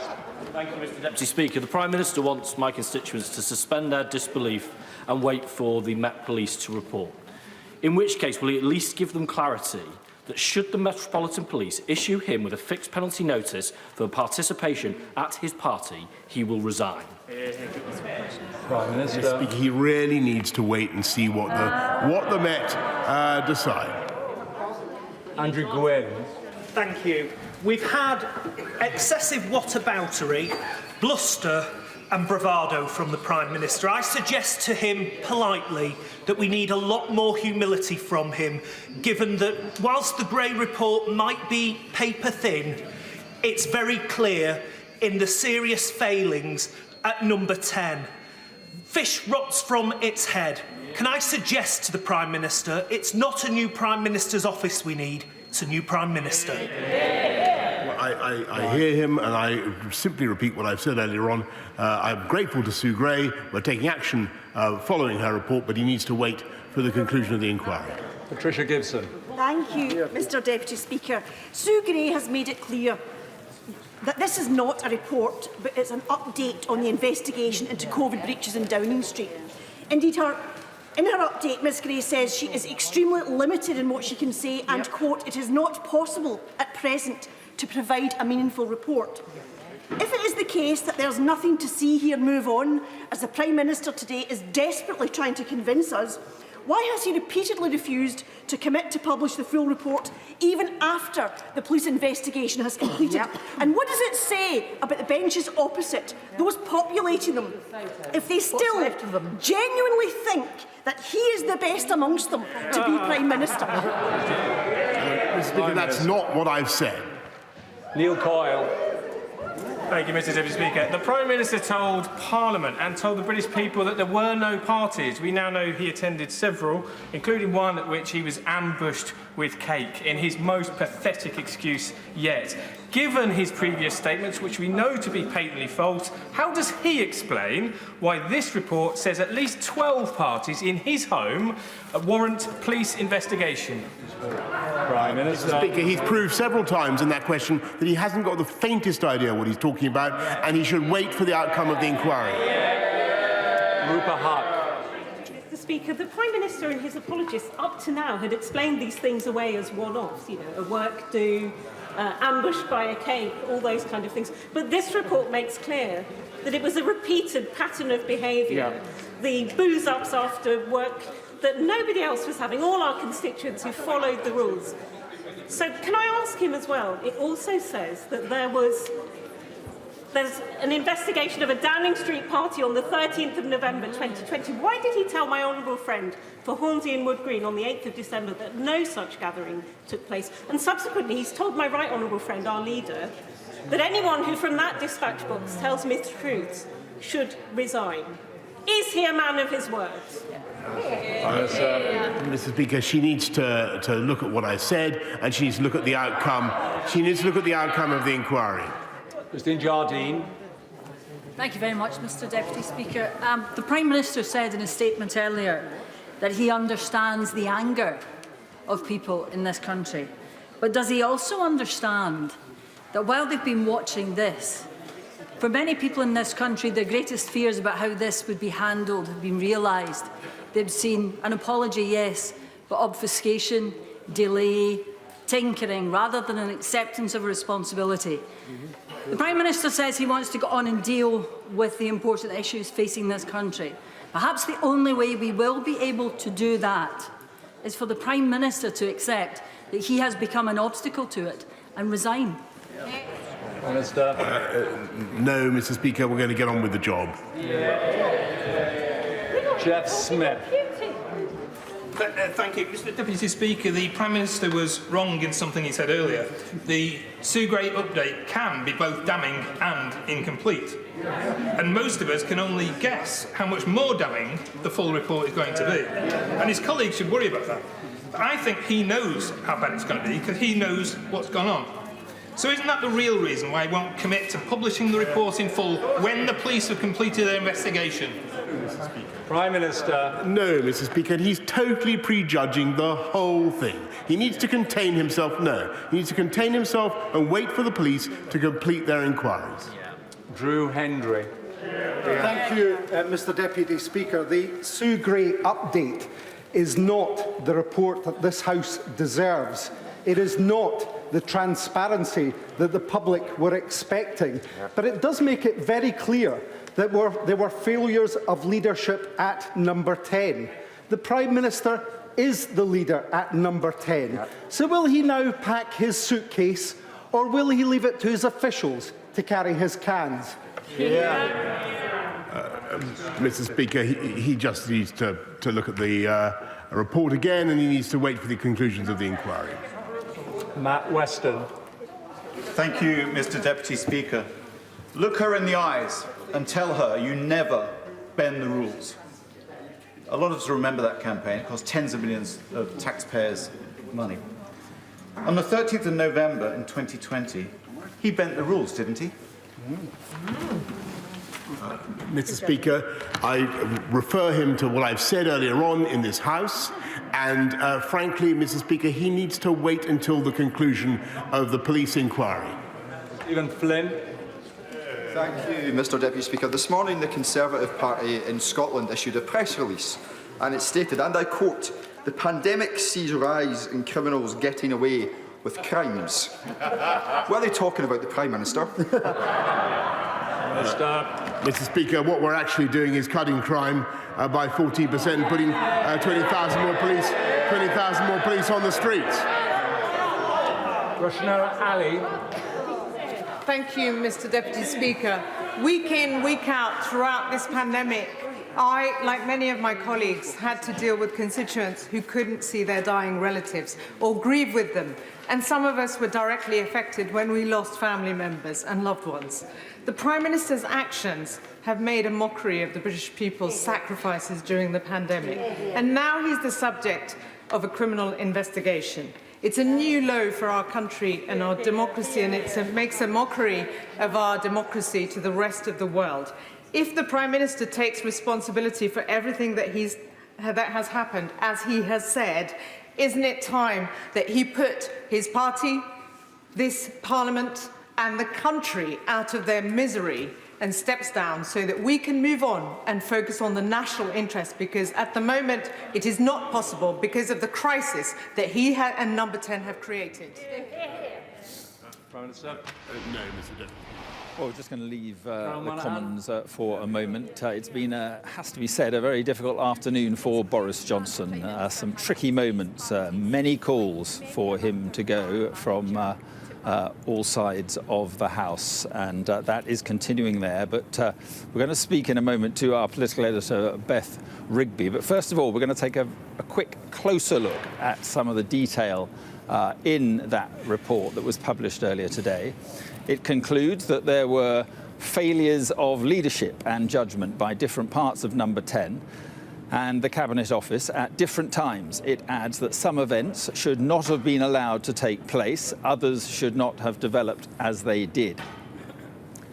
It says that when the government was asking citizens to accept far-reaching restrictions on their lives, some of the behaviour surrounding these gatherings was difficult to justify. Some staff wanted to raise concerns about behaviours they witnessed at work, but at times felt unable to do so.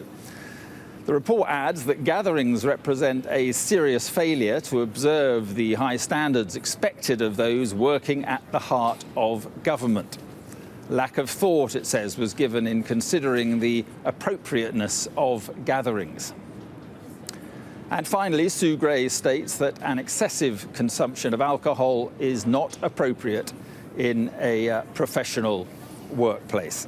Let's go live to our political editor, Beth Rigby in Westminster. So, Beth, what did you make of what you read in that report and what you heard afterwards in the Commons? Well, Mark, the other point in that report, which the Prime Minister was leaning heavily on, but so were some of the detractors in the Commons there, was when Sue Gray said that it is not possible at present to provide a meaningful report. Now, for Boris Johnson, that meant that he could repeatedly say when members of his own party and the opposition threw criticism at him, wait for the police inquiry to report. You know, the police inquiry has become the wait for Sue Gray moment. Now it's wait for the police inquiry. And the other point of that detractors were saying was that you need to publish that report in full. This summary, this 12-page document, does not give the British public, or indeed his MPs who want to take a view on his conduct as Prime Minister, it really doesn't give them the substance that they need to form a judgment about what went on in Number 10. Mark Harper, a very senior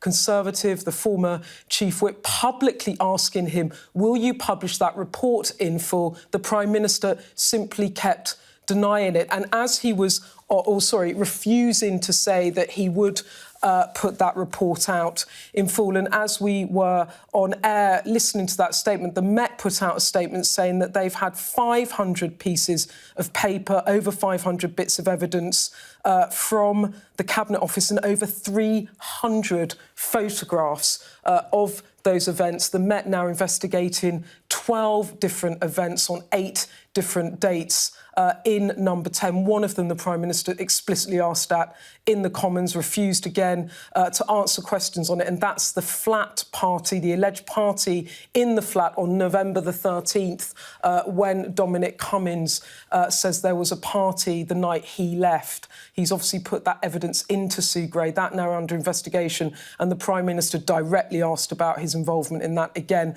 dodging questions for now hiding against this defensive wait for the Met inquiry. Yeah, I mean, all that evidence you've just been talking about, all of which suggests that it could be a long police inquiry, Beth. And then there's the question of whether we'll ever see the full report that Sue Gray eventually comes up with.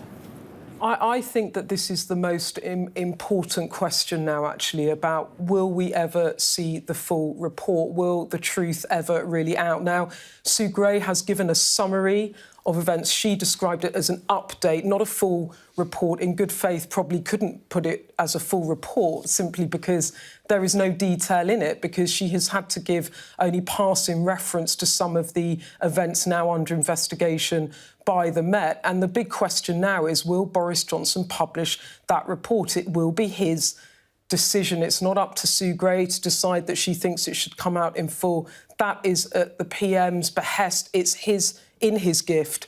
His MPs, his own MPs, demanding that it be published. He simply will not give a commitment in the Commons, which I think is very telling in itself. But also, Mark, politically, what was interesting in the Commons is the Prime Minister came out quite bullish in tone. He, at the top, said that he was sorry. He was sorry for the things that Number 10 didn't get right. He was sorry for the way it's all been handled.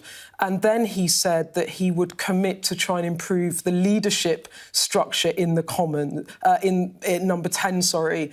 But what he's not doing is committing to the full report, which is what many MPs wanted. And I think Theresa May, the former Prime Minister, was the most critical, really, when she stood up and said in the Commons, the Gray report shows Number 10 was not observing the regulations imposed by them on the public.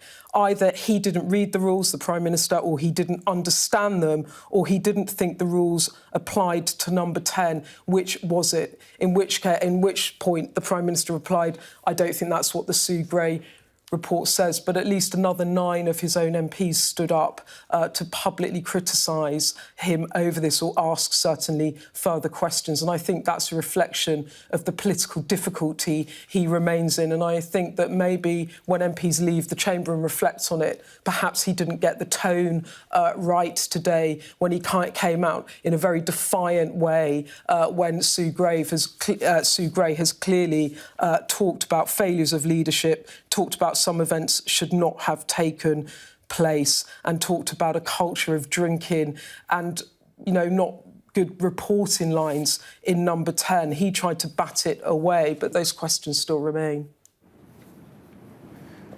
Yeah, and Beth, I mean, just very briefly, he's talking to his MPs tonight, isn't he? He's going to see his MPs. How will he be received at that meeting?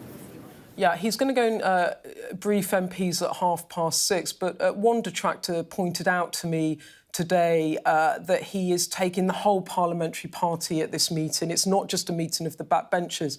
And if you have the whole parliamentary party, it means that you have a lot of people there on the payroll, i.e. people that you have given ministerial jobs to, people that would more naturally perhaps support you. One MP who is not very happy with the Prime Minister thinks that that is because he wants to have support, he wants to have his allies by his side, he doesn't want to face angry backbenchers without his own army of supportive voices behind him. Look, I think what is clear from in the Commons is whatever the Prime Minister says, that is a divided party. Very senior former cabinet ministers standing up to criticise him. The former Prime Minister, who very rarely makes interventions, publicly criticising him. And yes, there were cries of support there from MPs, but for me, the fact that a number of MPs went on record in the Commons to quiz him and question him and criticise him is very significant. It suggests that however he might wish, this has not gone away, it's not been put to bed. And the big question now will be, will he publish this report in full? Will we get to the truth of what happened in Number 10 during those lockdowns? As I said, there are a dozen parties being investigated by the Met. This is not a one-off. This is not a one-off mistake. This is a systematic issue of rule-breaking, alleged rule-breaking in Number 10 that the Met are now investigating. OK, well, look, we're hopefully going to discuss more of this, Beth, with the former Chief Whip, Mark Harper, in just a moment. But first, let's just listen now to Boris Johnson's apology at the beginning of his statement this afternoon, and also to the response from the Labour leader, Sir Keir Starmer. Firstly, I want to say sorry. And I'm sorry for the things we simply didn't get right, and also sorry for the way that this matter has been handled. And it's no use saying that this or that was within the rules, and it's no use saying that people were working hard. This pandemic was hard for everyone. We ask people across this country to make the most extraordinary sacrifices, not to meet loved ones, not to visit relatives before they died. And I understand the anger that people feel. But, Mr. Speaker, it isn't enough to say sorry. This is a moment when we must look at ourselves in the mirror and we must learn. And while the Metropolitan Police must yet complete their investigation, and that means there are no details of specific events in Sue Gray's report, I, of course, accept Sue Gray's general findings in full. And above all, her recommendation that we must learn from these events and act now. With respect to the events under police investigation, she says, and I quote, "No conclusions should be drawn or inferences made from this other than it is now for the police to consider the relevant material in relation to those incidents." But more broadly, she finds that there is significant learning to be drawn from these events, which must be addressed immediately across government. This does not need to wait for the police investigations to be concluded. That is why we are making changes now to the way Downing Street and the Cabinet Office run, so that we can get on with the job that I was elected to do, Mr. Speaker, and the job that this government was elected to do. The Prime Minister repeatedly assured the House that the guidance was followed and the rules were followed. But we now know that 12 cases have reached the threshold for criminal investigation, which I remind the House means that there is evidence of serious and flagrant breaches of lockdown, including the party on the 20th of May 2020, which we know the Prime Minister attended, and the party on the 13th of November 2020 in the Prime Minister's flat. There can be no doubt that the Prime Minister himself is now subject to criminal investigation. The Prime Minister must keep his promise to publish Sue Gray's report in full when it is available. But it is already clear that the report discloses the most damning conclusion possible. Over the last 2 years, the British public have been asked to make the most heart-wrenching sacrifices, a collective trauma, endured by all, enjoyed by none. Our national story about COVID is one of a people that stood up when they were tested. But that will be forever tainted by the behaviour of this Conservative Prime Minister. And now he's finally fallen back on his usual excuse. It's everybody's fault but his. They go, he stays. But, Prime Minister, the British public aren't fools. They never believed a word of it. They think the Prime Minister should do the decent thing and resign.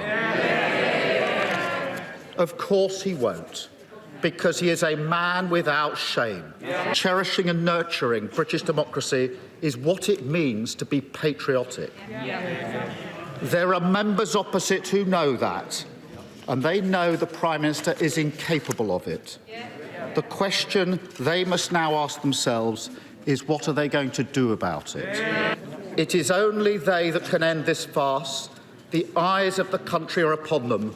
They will be judged by the decisions they take now.